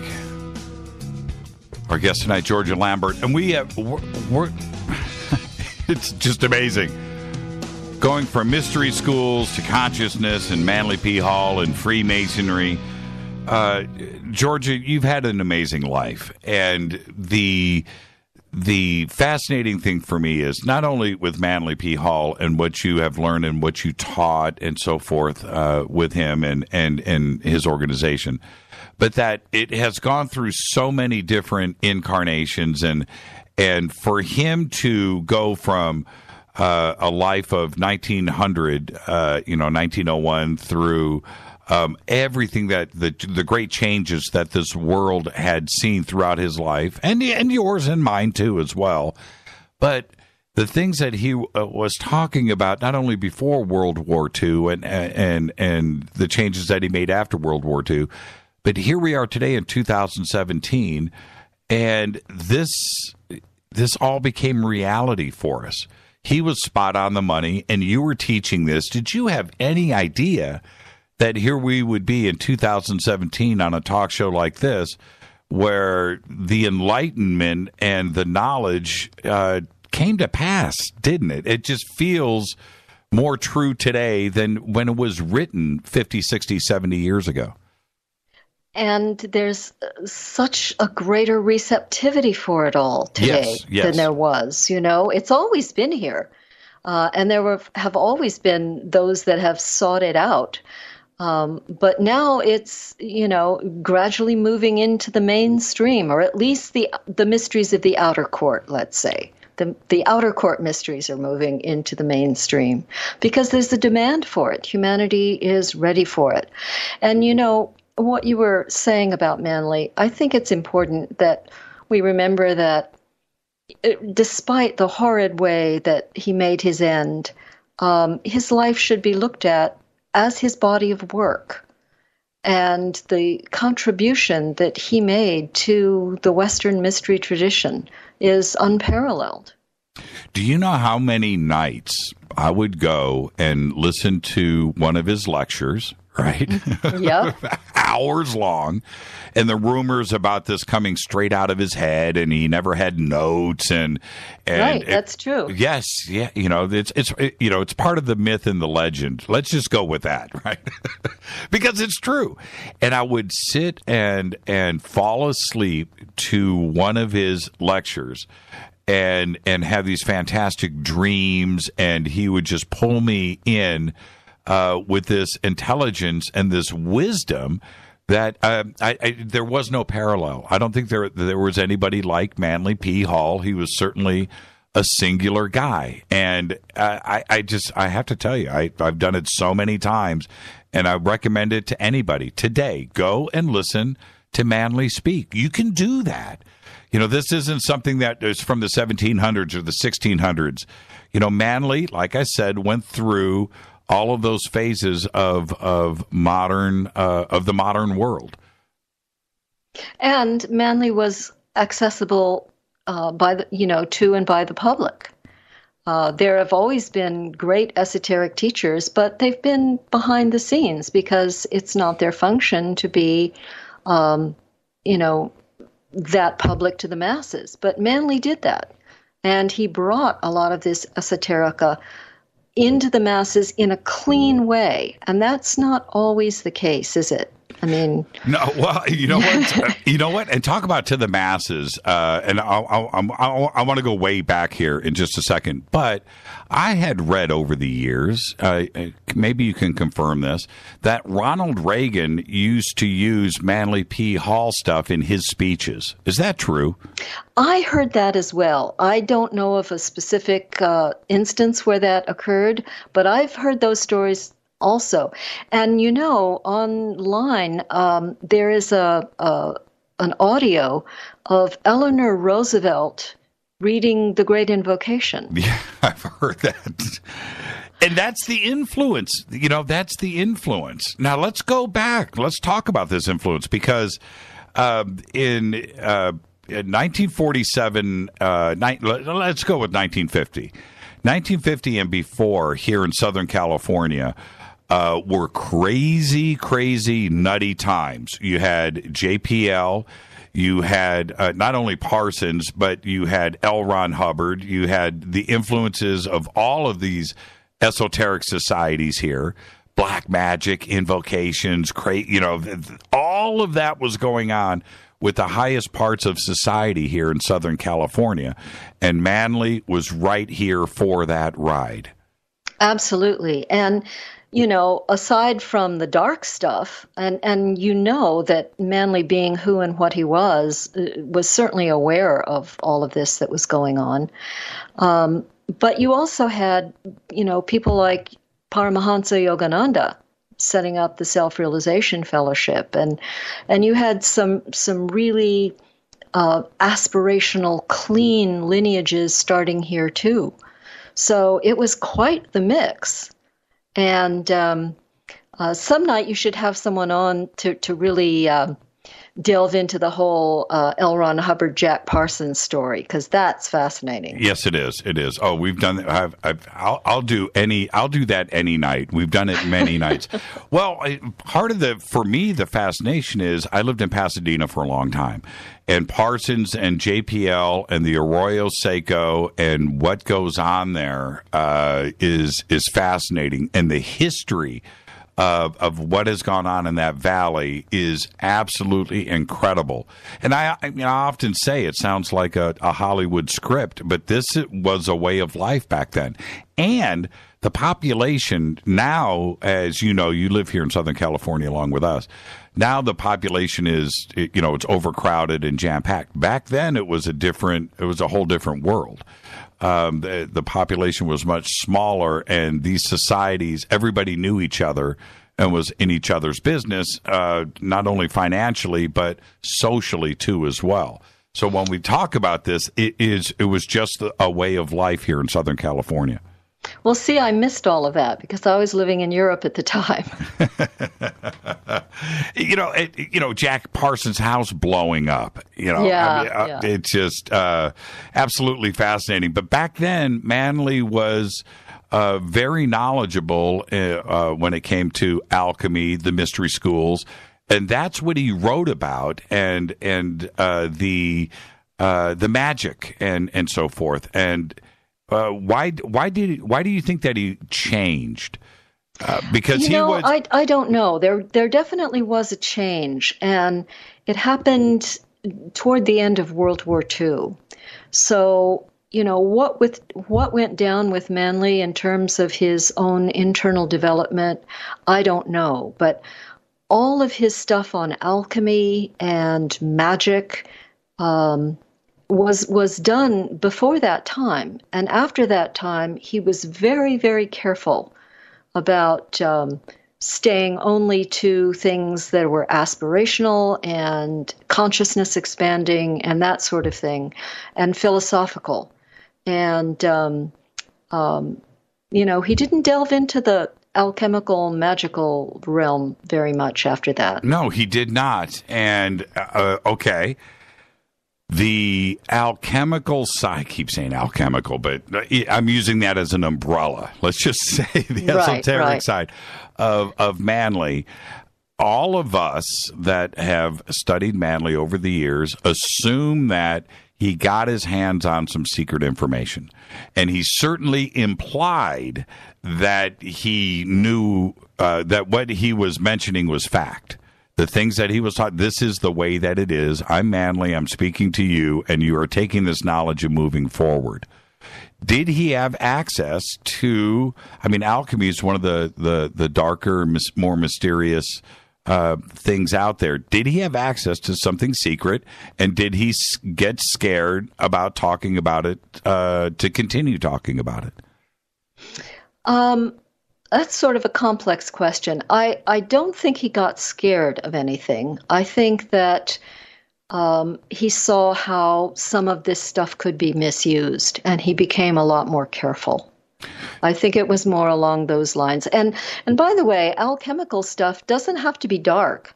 The central message of alchemy had nothing to do with making outward lead into outward gold. It had to do with the transformation of the alchemists themselves, and it had to do with this inner transmutation into a spiritual being. Well, do you think in those vast libraries and in his office, do you think he was in possession of literature that was secret and that was held to just a few?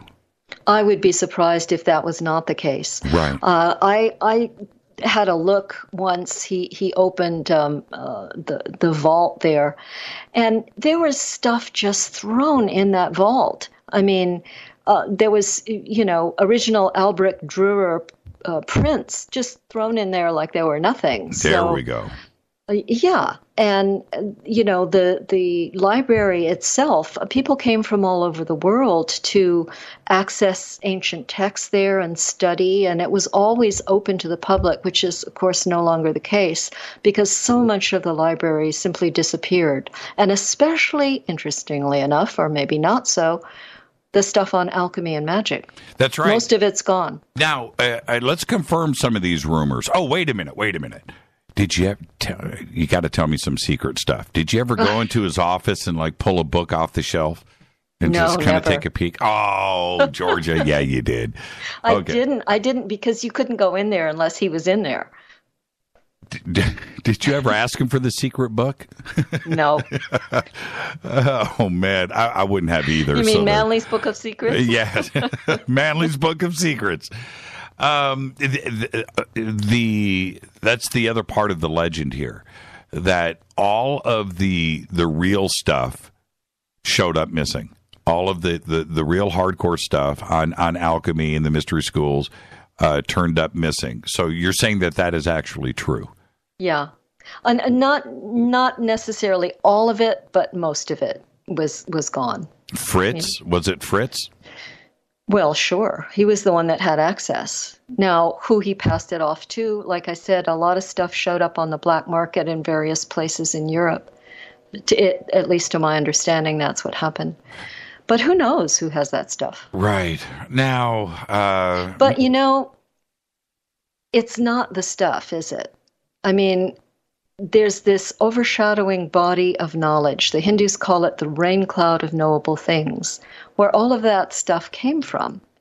And just because you don't have the physical books or papers anymore doesn't mean that you don't have access to that overshadowing wisdom. And the whole idea is to teach people how to build their own relationship with that wisdom so that they don't need the outer physical stuff. And which is the second half of his life, and which is you too as well, on your path to not only learning but sharing that knowledge and teaching. Today, Georgia, I feel that we're in a crossroads. The world, Earthlings, we're in a crossroads. There's a darkness that we're fighting, we're pushing against because it could very quickly envelop everything. And we are also aware more now today, and I'm speaking of everybody, the status quo and forward, of trying to fight this and recognizing it. But this is what you have been teaching, and certainly what Manley was talking about after World War II. Do you feel that is what's happening today, that we can tell that the Earth is at an epiphany? We can go left or right now. We're in such a complex time where so many different cycles are dovetailing into one another. Right. You can talk about this shift from the age of Pisces to the age of Aquarius, or the age of the sixth ray into the age of the seventh ray. You can talk about humanity's shift from emotional polarization into mental polarization, being able to really learn how to think as a species. We can talk about the energies that are around today. The last time this particular combination was around was, here it comes, the dreaded A word, the Atlantean period. Right. And so you have all of these different things dovetailing into one another, plus a new kingdom in consciousness being born within humanity, the kingdom of soul awareness. So this is a very, very important and opportune time. And a lot of the darkness that seems so prevalent today, don't despair about it, because you can't change what you don't see.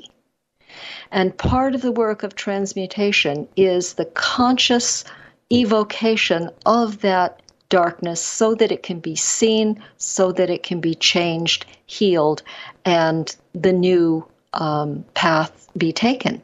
And humanity is at that sort of crossroads. Is that why it's so tangible? Because yes. And also there was a wonderful book written by Michael Bagent and Richard Lee many years ago. They're known for Holy Blood, Holy Grail, but they also wrote a book called Messianic Legacy. Yes. And in that book they made a very cogent point, which is that as long as evil remains nebulous, it cannot be fought. But once it takes concrete form, it can be stood against.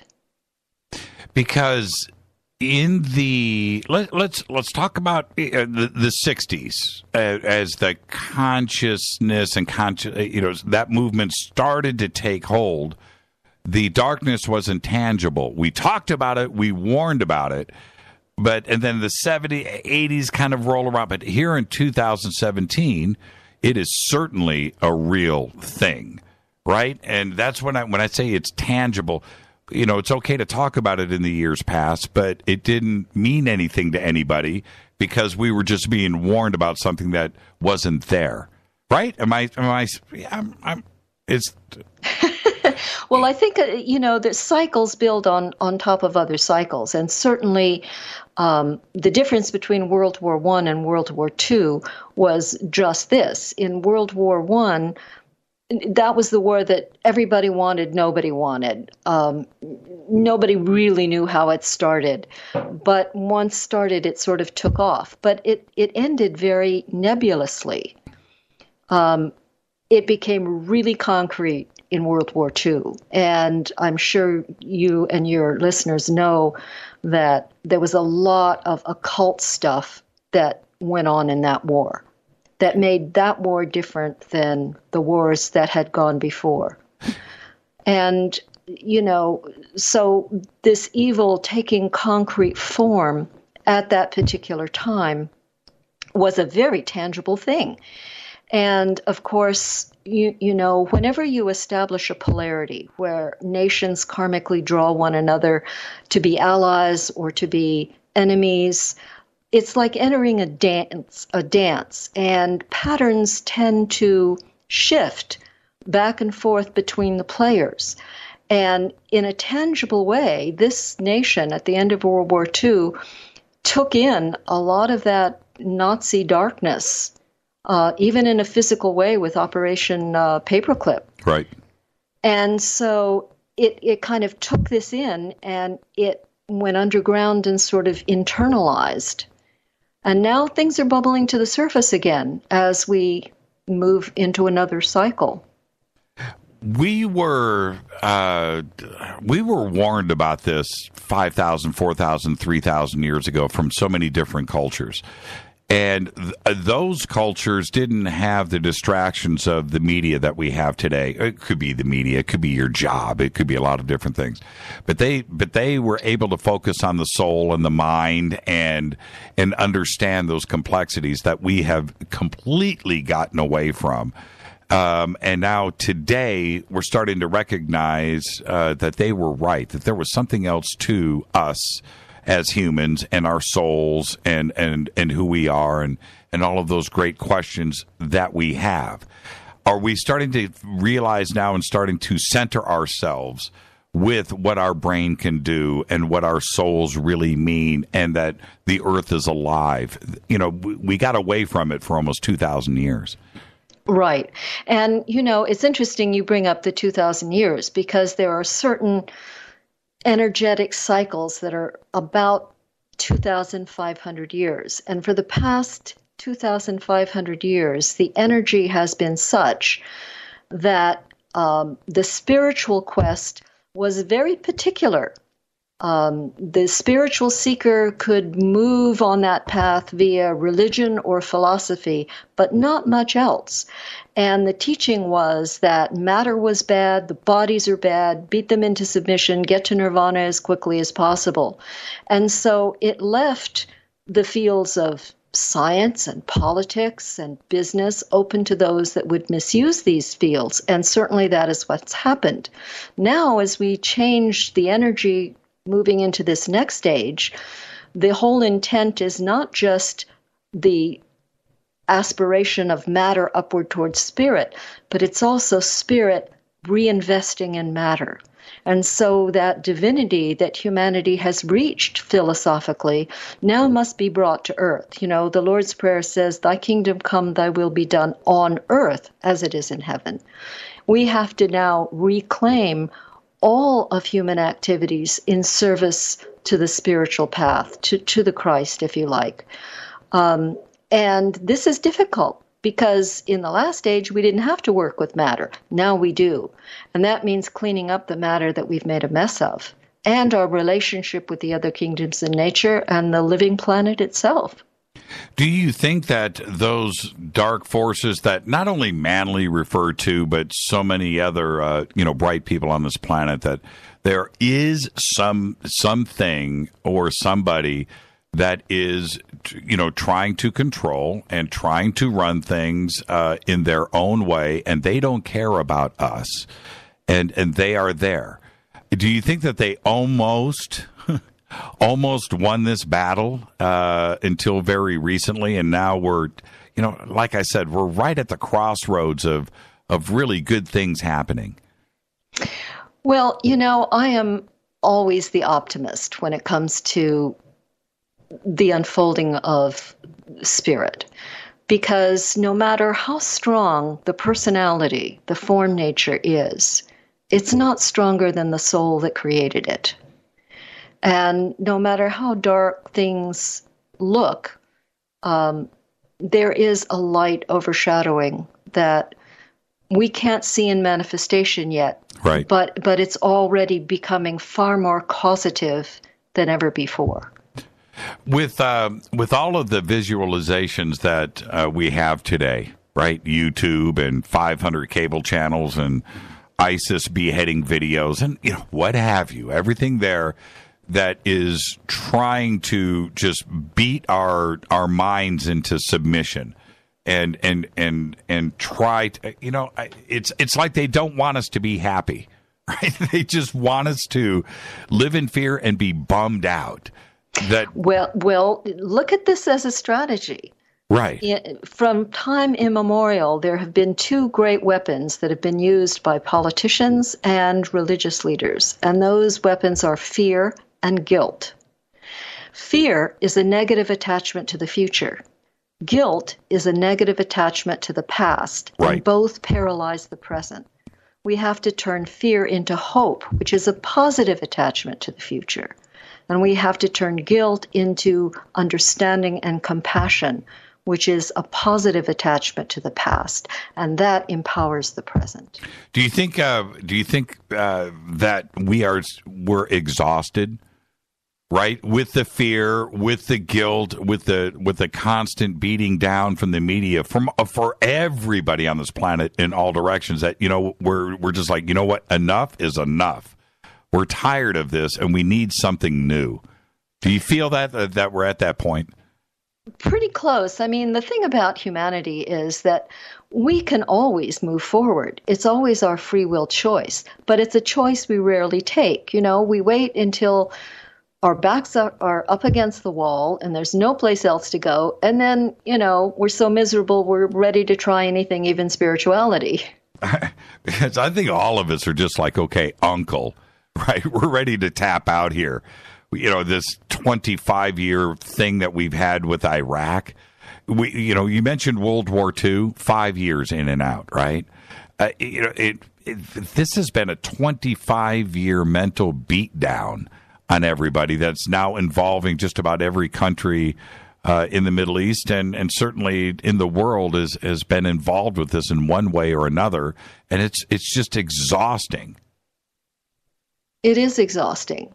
But again, if you think of the planet as a living entity, yes, and humanity as a living network within that living entity, again, all living things have an energy system with organs of that energy system. Again, the Hindus would call these vortices or chakras. The Middle East is an area where three great systems, living systems, are trying to synthesize the Judaic system, Christianity, and Islam. And they're brothers. They have the same holy ground, the same holy scriptures. They revere the same things. And it's a bloodbath. And we have to understand that this is a great attempt at synthesis, and it's not going down easily.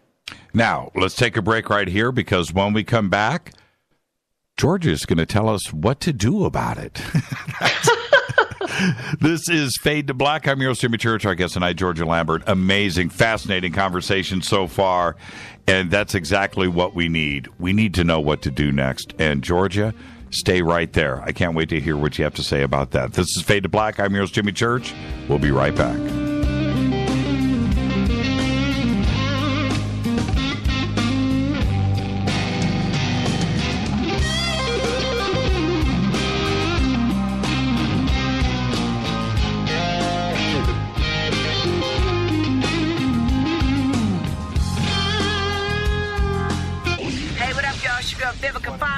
And you are listening to my boy, Jimmy Church, on JimmyChurchRadio.com.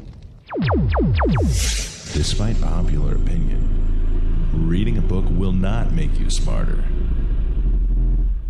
But listening to Jimmy Church will. Balance of Nature's fruits and veggies.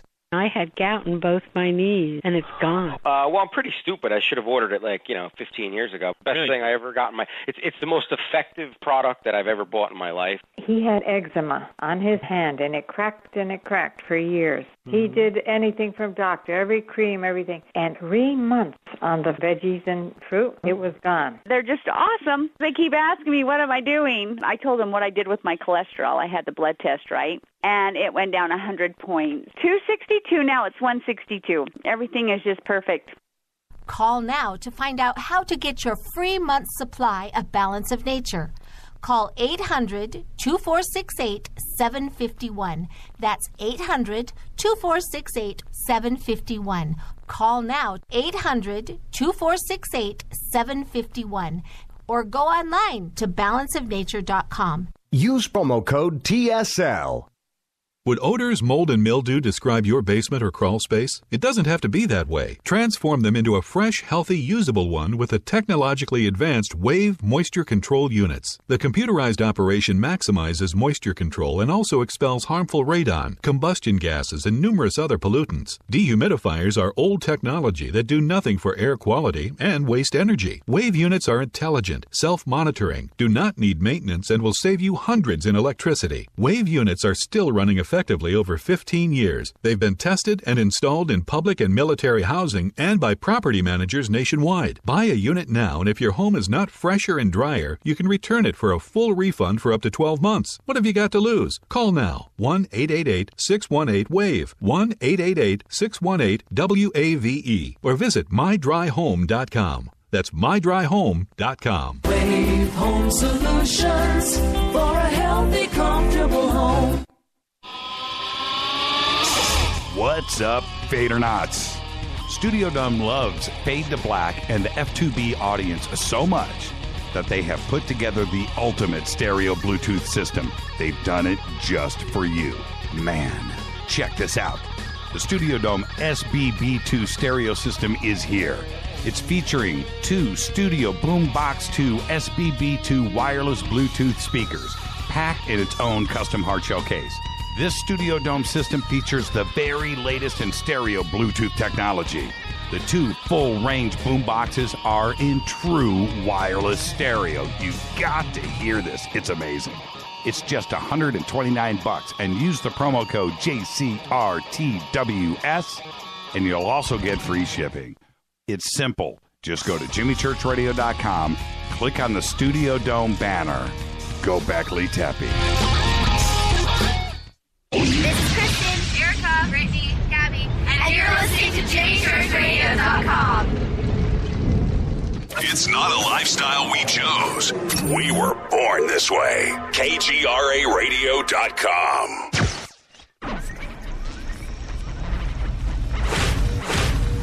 This is KJCR at JimmyChurchRadio.com.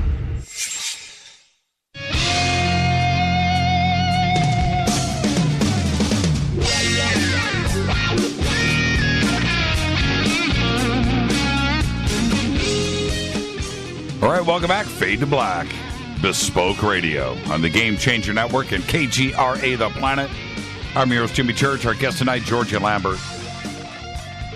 This next portion of the show is brought to you by Life Change Tea. Just go right now by clicking on the banners over at jimmychurchradio.com. It'll take you straight to getthetea.com. Just mention Jimmy when you order, either online or over the phone, and you're going to get yourself some free shipping because you know somebody. And when you're there at getthetea.com, just go to the specials page. Bypass everything else, right? Go to the specials page. Do it. Everybody here, friends, family, everybody in our circle is on the Life Change Tea program. Georgia, where can everybody go and follow what you're doing, read your stuff? We didn't even talk about your artwork tonight either. But where's the best way to get to all of your information? If people are interested in the classes that I teach, they can contact me through my website, which you have a link to, I believe, or my email. And my email would be on my website. LambertsLodge.com, and the links are over at Jimmy Church Radio. So it's in the book, everything is there for Georgia. So just go and visit the website. Okay, now I know it's a broad question, broad stroke of the pen to just suggest, okay, well, what do we do about it? But that has to be the question, right? What do we do for ourselves to progress, and certainly through these trying times? Where would we start? Well, first and foremost, there's a wonderful old Native American story, about a little boy visiting his grandfather. And as he approaches the teepee, he sees two wolves fighting with one another. And he asks the grandfather, "What is that?" And the grandfather says, "Those are my two futures." And the little boy says, "Which one will win?" And the grandfather says, "The one that I feed." So we start with, what future are we feeding? Are we in fear all the time?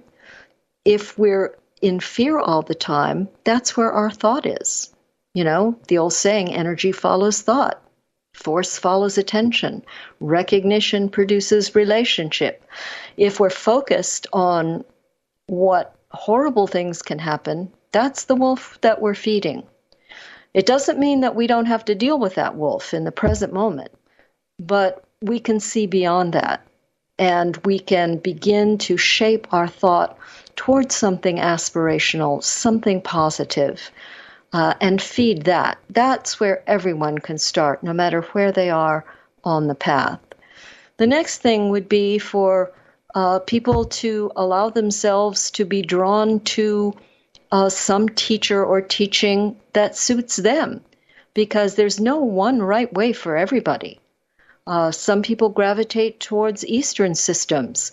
Some people don't do well with Eastern systems. There's a lot of Eastern stuff that came west in the 60s because of the Beatles, and transcendental meditation became very, very popular. But there's a lot of Eastern stuff that doesn't really work well for Western students.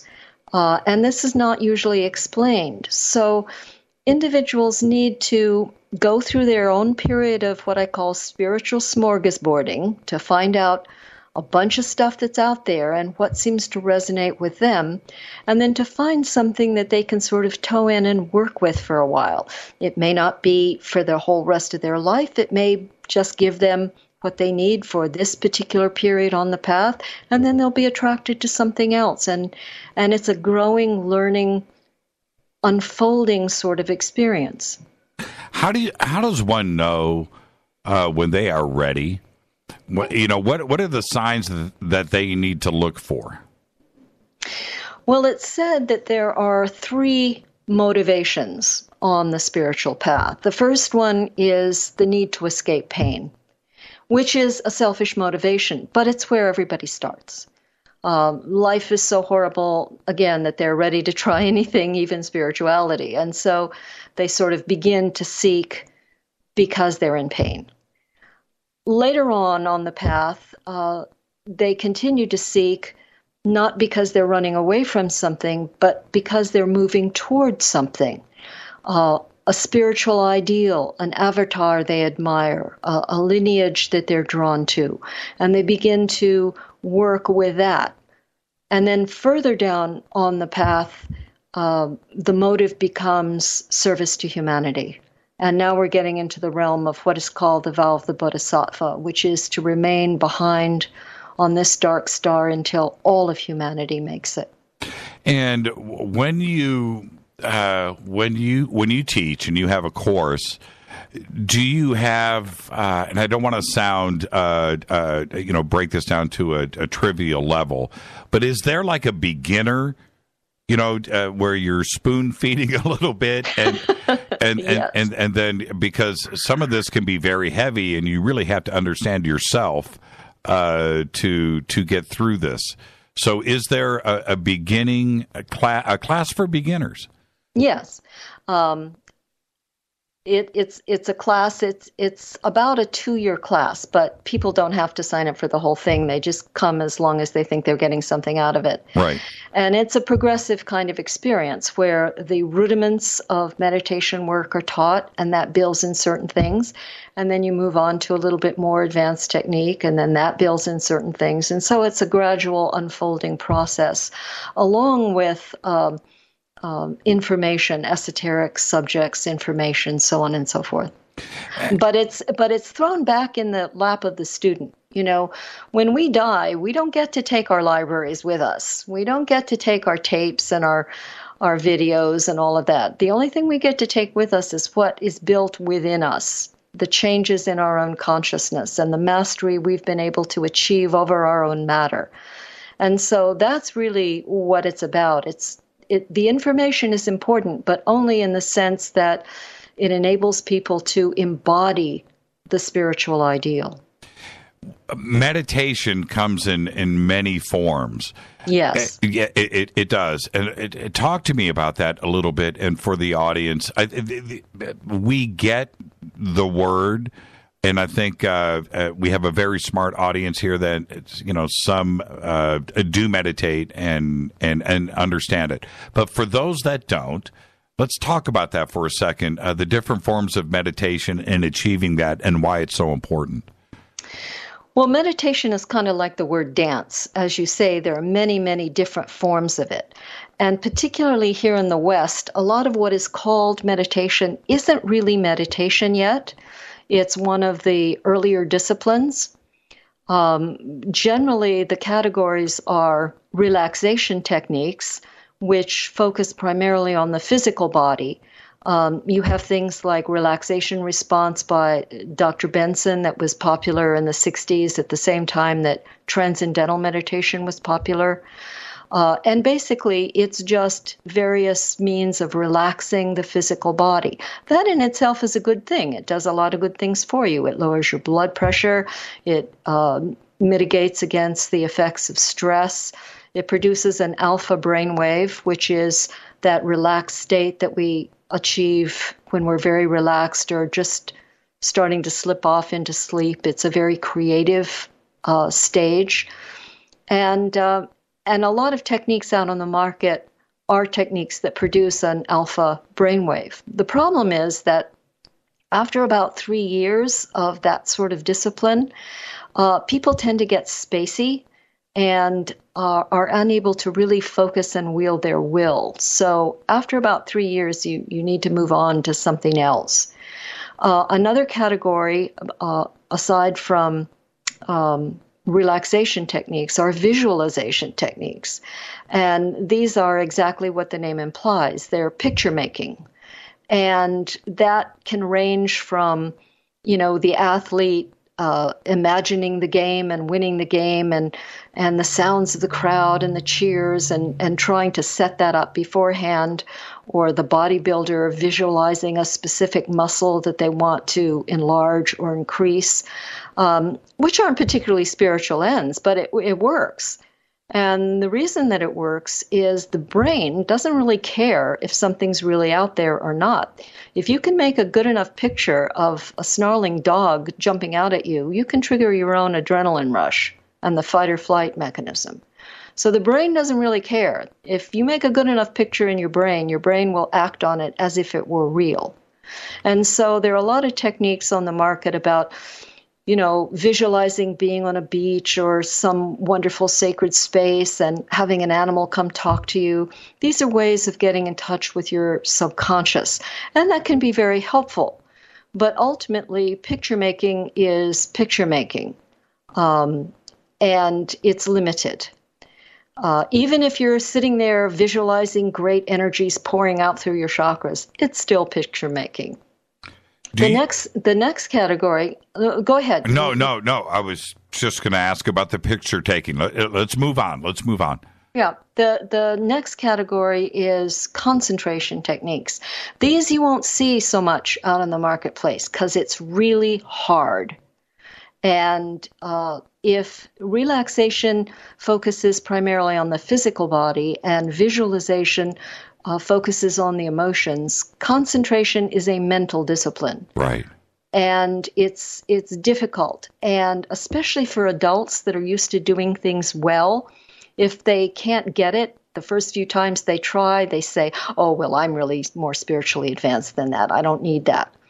But you have to have some training in concentration before real meditation is possible, because concentration teaches the mind how to shut up, how to be quiet.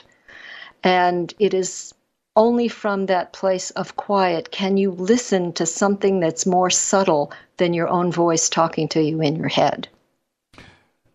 And then after that, real meditation becomes possible. Right. And it's a discipline. discipline is the right word here, right? You have to be of the mindset for a commitment.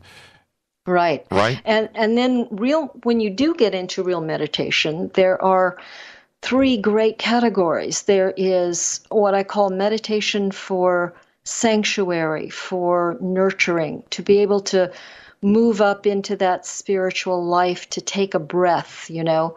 One of the examples I always use is when we think of the great whales, they breathe air, and yet their whole life is in the water. They mate in water, they feed in water, they socialize in water, but they have to go up to take a breath, to sustain themselves. It's kind of like human beings. We live in this physical, material world, but our nature is far above that, and we have to take a breath from that from time to time. And so there's a whole body of meditative work that deals with moving into that meditation alignment for sanctuary, for nurture, for support, for communion. The second type of meditation has to do with learning, to be able to go into meditation and hook up to that rain cloud of knowable things and download new wisdom so that you don't have to go to a translation of a translation of a translation of stuff. You can go directly to the source and do your own translation of that wisdom, which is applicable to you at that particular time and place. So instead of going to the library out there, you go to the library up there, in a sense. And the third type of meditation has to do with service. This is the behind-the-scenes work of healing, of adjusting negative situations, of balancing things in one's life and the lives of others. And so that meditation is not for your own spiritual growth and development, but for the nurturing of others. And this is becoming more and more prominent as we move into this next stage. And we have the symbol of Aquarius pouring that knowledge outward toward humanity. Mm-hmm. The ability, when somebody is at that point in meditation, they're right there. Do you recognize that? Can you look into somebody's eyes and make that connection right away? And are they aware of where you are at in life? Well, it's kind of like radio stations. You know, there's all kinds of stuff out on the airwaves. It just depends on what your radio is tuned to. And you can't recognize a frequency in another unless you have something of that within yourself. Right, and that's what I'm asking you. That's that's exactly. Can you tell? And can somebody see that coming and radiating from you? Well, if they're on the path and the quest and they're doing their own work, then things that I say would ring true. Right. Because they would be bouncing it off their own inner head and heart mechanism. Right. And it would be right for them. Why is it that... Oh, okay. Before I ask this question, I need an answer from you. Do you watch the news? Do you watch television? Sure. You do? Why is it that I used to, because I've completely or nearly cut myself off from the news, I used to get physically ill, right? I would literally, George, I would get ill. Oh, I believe it. I would be bummed out. I mean, just like, you know, and as soon as I cut that part out of my life, I feel great. And I feel like I'm on my own path for enlightenment, right? Well, you know, there's a wonderful little book that I always recommend. It's called Your Body Doesn't Lie by John Diamond. And it was many decades ago. But it talks about behavioral kinesiology. And it goes into how certain sounds and rhythms and visual imprints affect our nervous system. Right. For good or ill. Right. And they gave the method of muscle testing for, you know, if something is helpful to your nervous system or detrimental to your nervous system. And so you're absolutely right. As long as you are in a passive position, That kind of stuff can definitely affect you. But here's an example that I give my students. Imagine that you live in a castle, and the castle has a moat, and it has a drawbridge, and outside of the castle lives the village of angry peasants. And every time the drawbridge of the castle goes down, the angry peasants come in and desecrate the castle, because that's what angry peasants do. So you're living in the castle and you recognize this, and so you say, okay, well, I'm not going to do this anymore. I'm going to keep the drawbridge up. Well, that works for a while, but you run out of food and you run out of water, and so you have to let the drawbridge down, and sure enough, the angry peasants come in and desecrate the castle again. So most human beings live bouncing back and forth between desolation and siege, and that's no way to live. The idea is to learn how to let down the drawbridge and not just stand there passively, but radiate out a higher quality in an active way that changes those peasants, maybe not all at once, but gradually. And that brings you out of the passive victim position to a causative player in one's life and affairs. I see it. That's really well put. It doesn't take a smart person, does it? You just have to be cognizant and ready to understand not only what your body is saying to you, but your mind, and then you can respond to it. Right, and then you can build in the ability to choose. Most people don't really have free will. They are reacting to life based on the programming that was laid on them as a child or through their own experiences. But to be able to be in a situation and choose what you feel, choose what you say, choose what you do, this is mastery of matter. And the word adept or master means adept at what? Master of what? Master of your physical matter, your emotional or astral matter, and your mental matter. It's not hard. Not in theory. In practice, well, if it was easy, more of humanity would be further along than they are. And, you know, people have this idea that just exposure to spiritual concepts does it. If that were true, all we'd have to do is write everything down in books, make sure everybody reads the books, and we'd have a changed humanity. Unfortunately, it's not that easy. Just reading a book on how to walk a tightrope doesn't mean you can physically do it. You have to actually go through the living process of embodiment of spiritual concepts so that they become living realities within your own being. I kind of want to leave with this. Where did we go wrong? You know, where did we go wrong? And I feel like, you know, our children today, and I feel for them. But it just seems like everything right now is completely off the rails. It's on the wrong track. It's going down the wrong road. And I don't know exactly when and where we started to do this. I don't think we were there in the 60s when I was in elementary school.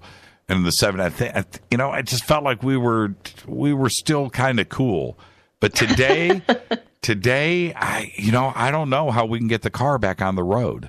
Where do we start to go wrong? I don't think it's a question of going wrong. I think it's a question of some paths are longer and more difficult than others, but the goal is assured. No matter what stupid thing we do, the soul of humanity always finds a way to make it a learning experience or enrich it in some way. And there's another quality here too. And that is the service to the planet. It's been said that humanity is the great avatar of transmutation for the planet. And our job is to lift the matter of the physical plane, the emotional plane, and the mental plane.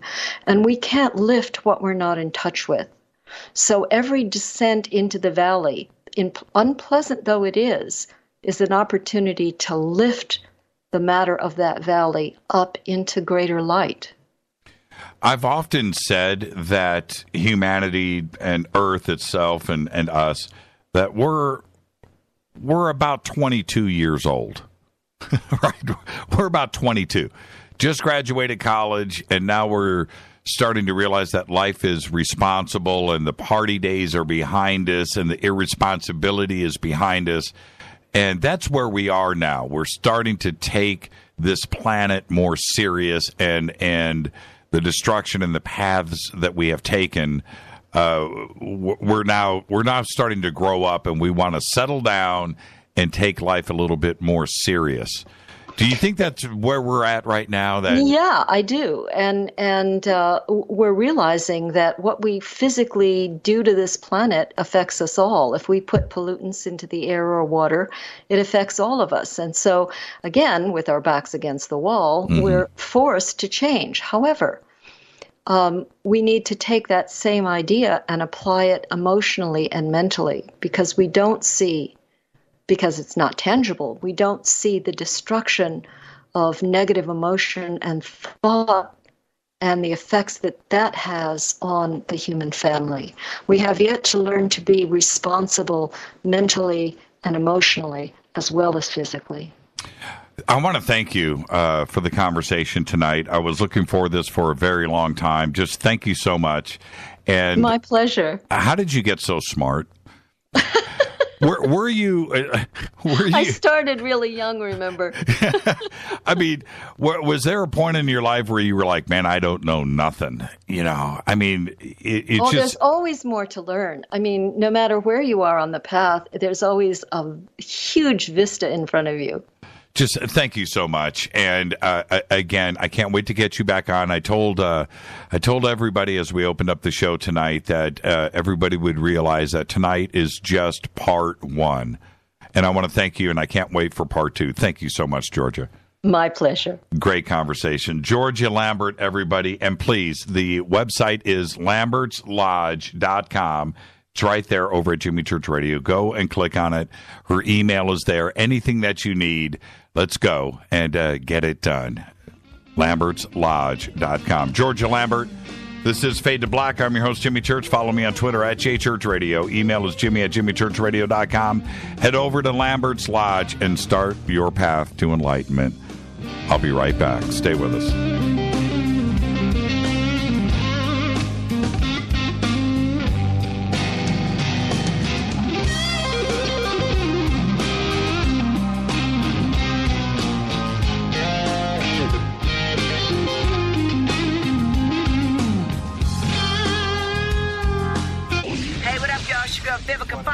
And you are listening to my boy, Jimmy Church, on JimmyChurchRadio.com.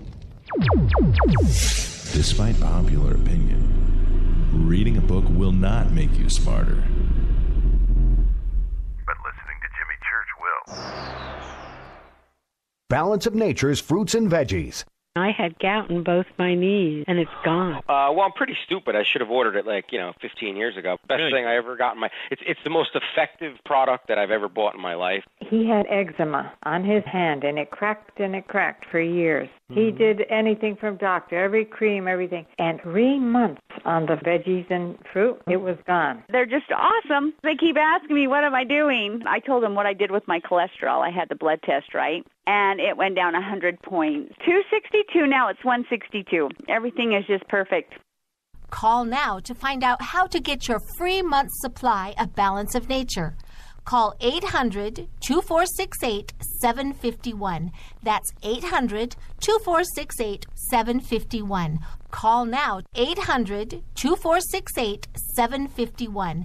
Or go online to balanceofnature.com. Use promo code TSL.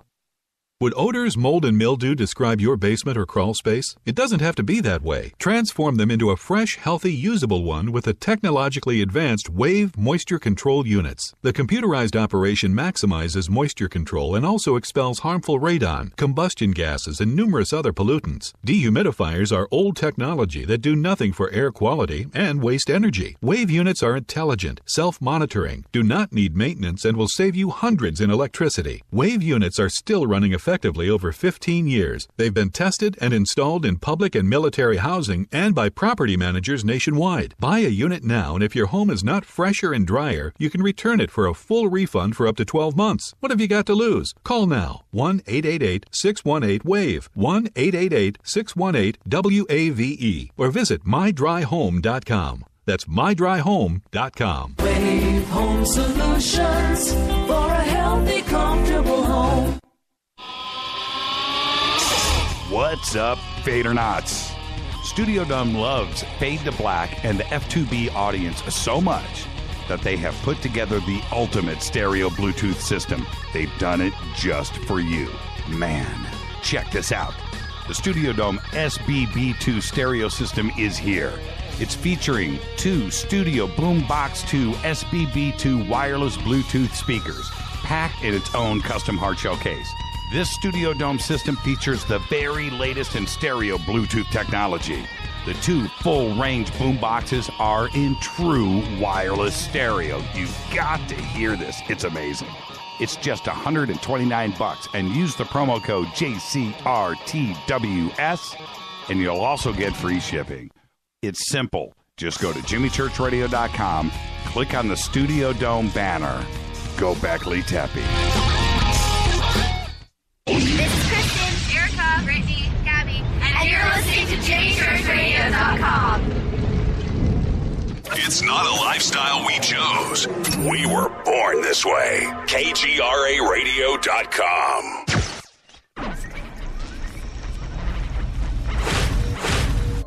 This is KJCR at JimmyChurchRadio.com.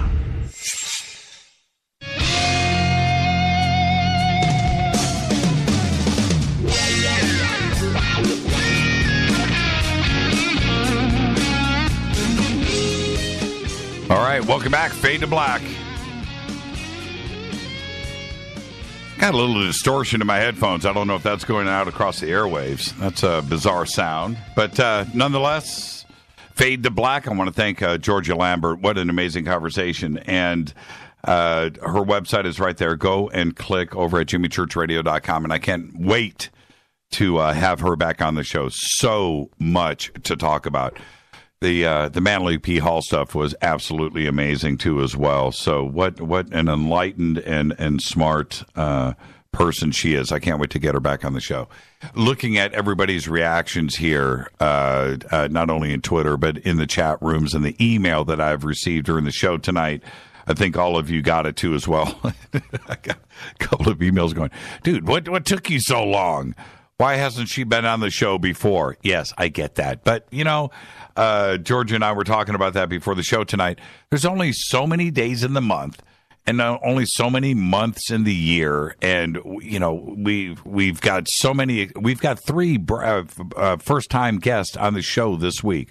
You know, we're working really hard to bring the best here. And I want to thank Georgia for that conversation. Now, earlier, you know what? I'll open up the phone lines just for grins here. 323-825-5045. Become a member.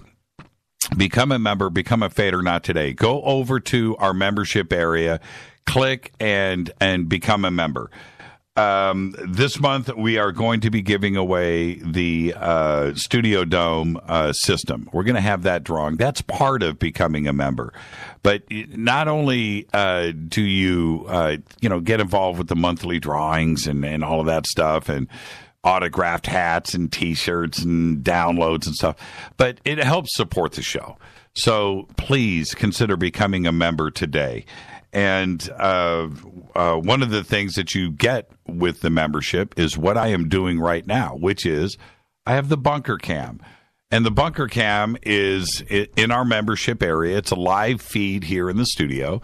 And you guys are listening to me live right now, and it's a radio program, and I get that. But you get the Bunker Cam. You get to watch my mug, right? But one of the things, and I'm doing this now, the reason why I'm bringing this up, is I'm showing everybody my new iPhone 7 Plus. Now, why is this important? See, I'm showing this to you in the Bunker Cam. Look at that, right? Okay. So Rita and I went out, and we've been debating this Apple thing versus Android for a long time.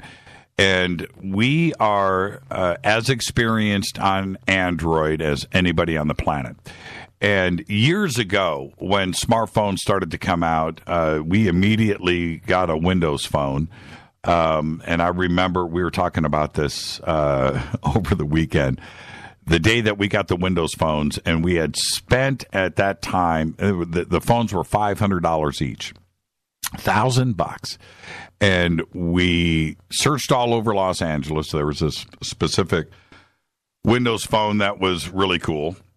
And we found a store that actually had two of them in stock. Talked them into staying open and went over and purchased these two Windows phones, and which we kept for about maybe 6 months, maybe I don't even know if it was a year, and then moved on to Android. And I mention this because for 10 years now, this is 2017, we have been, I think, whenever Android came out, we made the jump over to Android. And I'm as experienced with it as anybody. I've been through every version of Android. I've got Android tablets and so forth.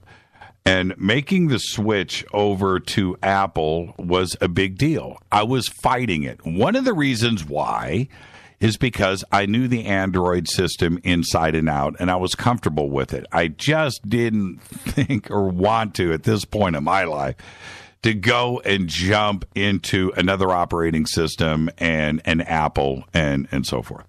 But we did. And now we did it for a couple of reasons. One is the Apple system with iPads and the direct link and being able to communicate between two devices on the Apple network and not involve the phone side of it. For us in the bunker is a good way to communicate. So we would be able to have iPads in both of our studios with FaceTime and messaging through Wi-Fi, not involving anything else, and having a messaging system with us here that would be complete. So that was part of the motivation to making the switch. But let me say this: what I didn't know is how polarizing Apple and Android is out there with you guys and the fans and the public in general. It was pretty interesting to see the email that I got on it, some of the text and tweets and what my friends had to say. Very interesting. And I'll say this. I'm not sure that the anti-Apple people out there have ever experienced an Apple phone. Now, I'm not saying I'm fully on the other side of the fence yet. That's not what I'm referring to. I'm not going there yet. Give me a couple of months, and then I'll answer that more direct. But it just like anything else, you have critics out there that will talk about a certain thing without ever experiencing it, without ever seeing the film, without ever driving the car, without ever trying on the shoes, whatever it is. They're critical of something without actually having test driven whatever we're talking about. And in this case with Apple, my experience Saturday, Sunday, Monday, today is Tuesday. So I've had 3.5, almost 4 days with the iPhone. Our old phones had bigger screens. Okay, we had LG L5s. Bigger screens than the 7 Plus. 7 Plus is the biggest thing that Apple offers. It's not as big a screen as the Samsung, and so forth. But my experience with this operating system and the way that the phone runs is so bleeping ingenious and intelligent. I'm almost beyond words. I am so happy, and I didn't think it would happen this quick. I really thought that I was going to struggle and I was going to have issues. The transition with not only the information from the Android phone into this, everything was ported over, everything was in, boom, done, contacts, email, software, everything was seamless and easy to run. But it's the way that this thing works in your hand.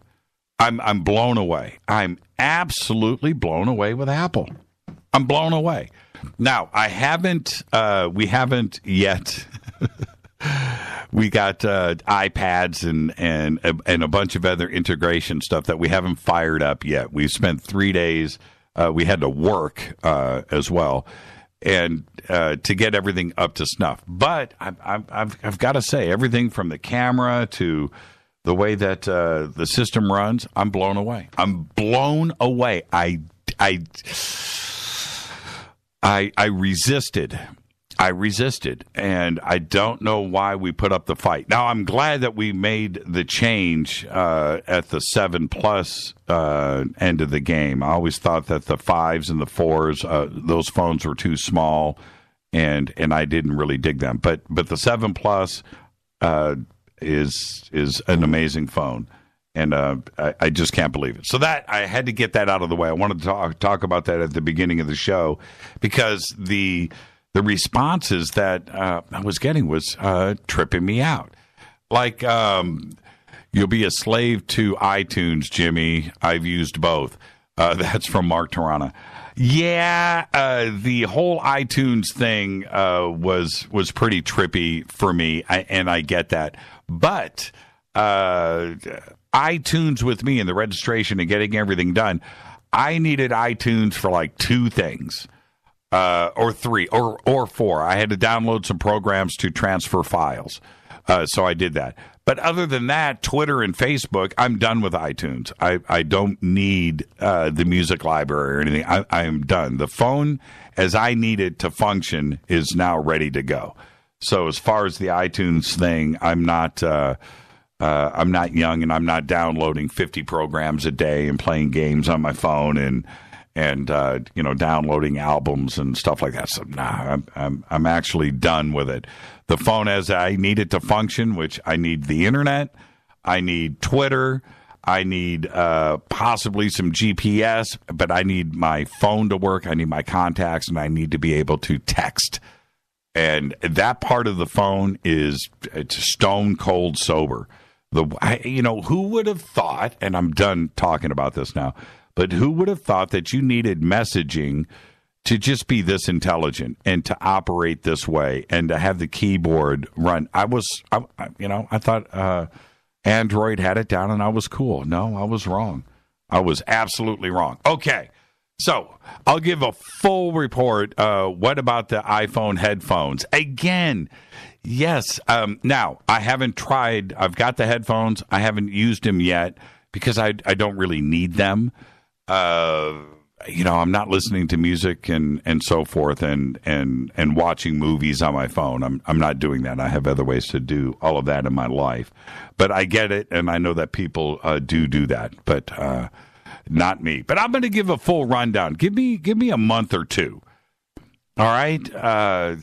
Android now, I can tell, is an imitation of Apple. I can see that the operating systems are very, very similar, but the smoothness, the scrolling, the way that the phone goes from one thing to the other, certainly the camera is amazing. All of the software that is built into the phone is pretty damn good. It's man. Okay, couple of things really quick. Uber, all of the things that you know nothing about. Check this out. Uber is targeting 2020, the year 2020, for a demonstration of ride-hailing technology from the skies.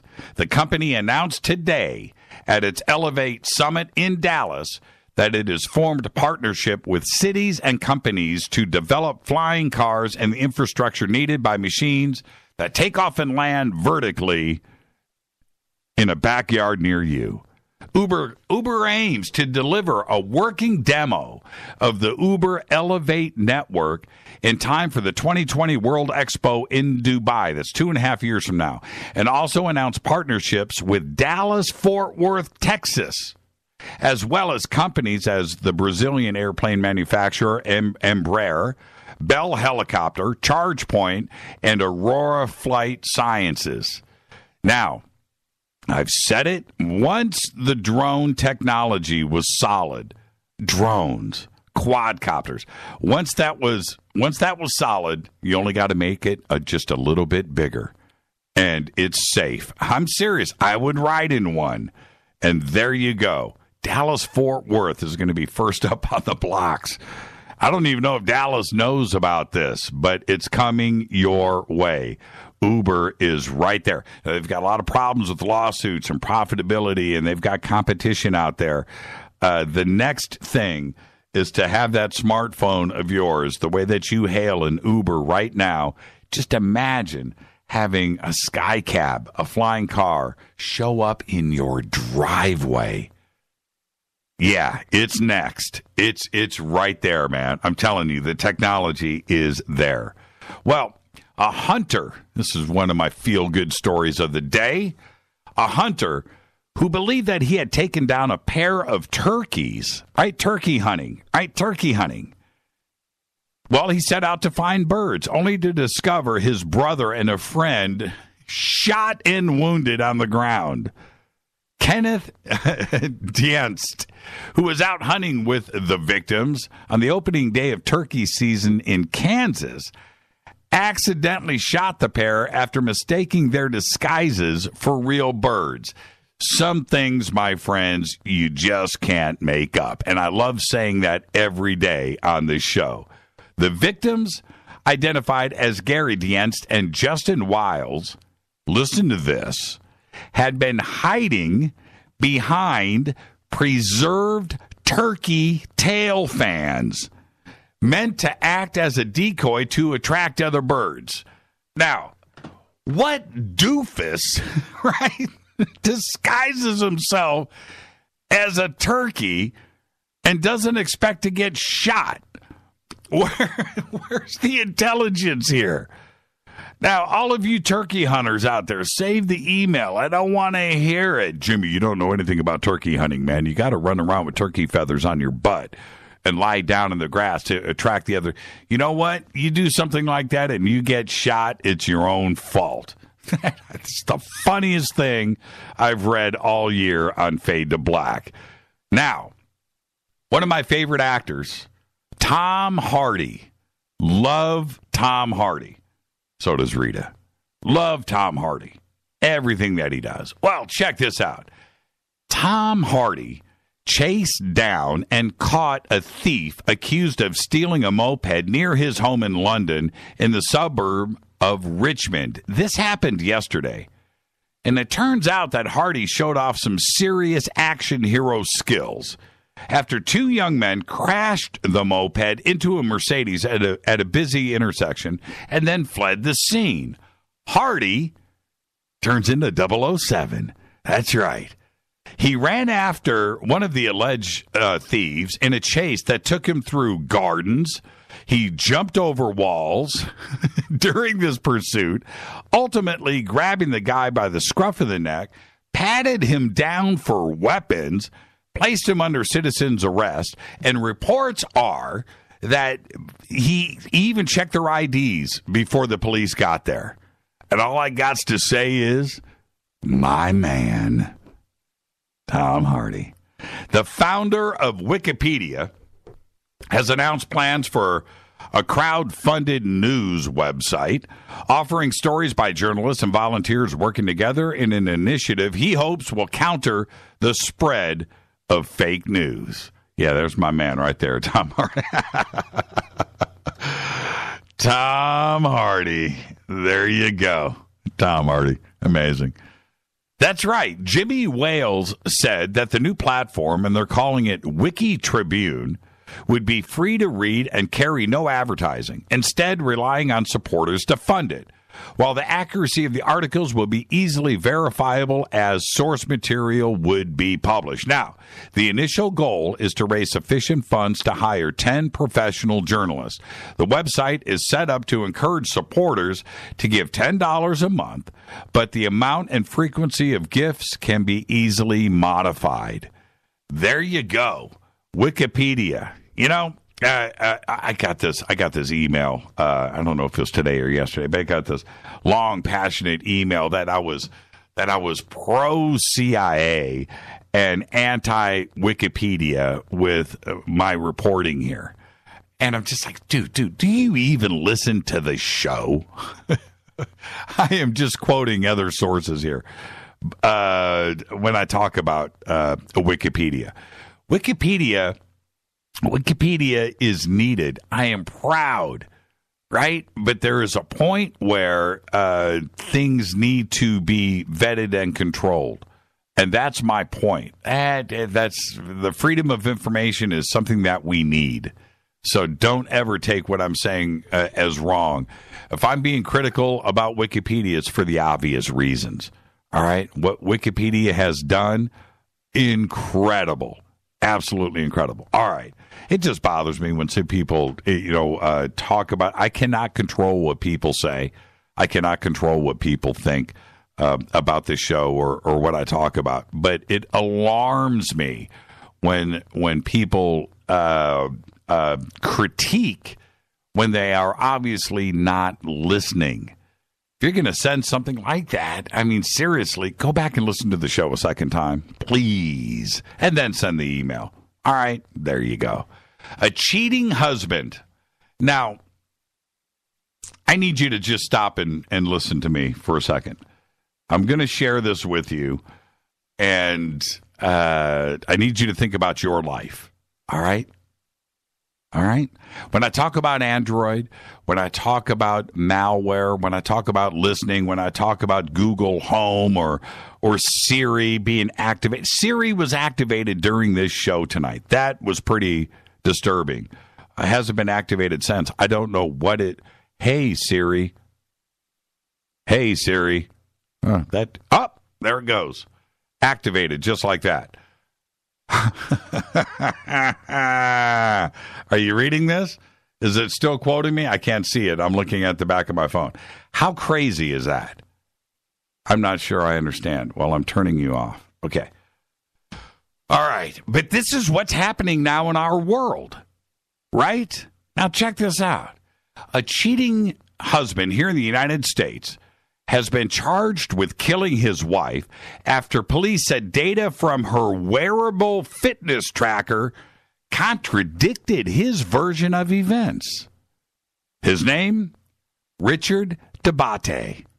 And he claimed to have seen Connie Debate shot to death more than an hour before her Fitbit device recorded her last moments. Now, remember, a Fitbit knows if you're alive. Right? It knows your movements. It's taking all of your measurements and specs and things that are going on with your body. You need to be careful with your life. There are things out there that are going to be able to tell if you're lying or not, and you know nothing about it. He told detectives that she was killed by a home intruder in Connecticut on the 23rd of December in 2015. Now, police say that her Fitbit tells a different story. Mr. Debate was charged this month with murder, tampering with physical evidence, and making false statements about his wife's death. Why? Police say that he initially told them that he had returned home at around 9 p.m. after dropping off his two sons when he was attacked by some home intruder. He claimed that the perpetrator was tall, obese, had a deep voice like Vin Diesel's, wow, and wearing a camouflage outfit with a mask. Now, this was according to the arrest warrant that was just released. Debate said a .357 revolver registered in his name was used by the purported attacker to shoot Mrs. Debate. The victim, a pharmaceutical representative, Mrs. Debate, was shot twice, once in the back of the head with the pistol that her husband had purchased 2 months earlier. It gets stranger. Police found that Debate, who was a computer technician, had claimed that the intruder then tied him up after a struggle. it gets wackier. When the police arrived at the home, they found an arm and a leg bound in zip ties to a chair in the kitchen in the middle of this crime scene. He had what police had described as superficial knife wounds, right? Self-inflicted. Investigators said physical evidence showed no sign of the struggle described by Mr. Dabate. Data found on the Fitbit that Mrs. Dabate had worn for exercise class that morning shows that she did not take her last movements until 10:05, more than an hour after her husband claimed to watch her die. Also, police sniffer dogs picked up no scent of other people in the house in the hours before Dabate's death. Her husband, turns out, was in a relationship with another woman who was expecting his baby, which now police suspect was part of the motive for this attack. According to investigators, Mr. Dabate had texted his wife a year before her death saying, "I want a divorce." Be careful, friends, what you text. Be careful.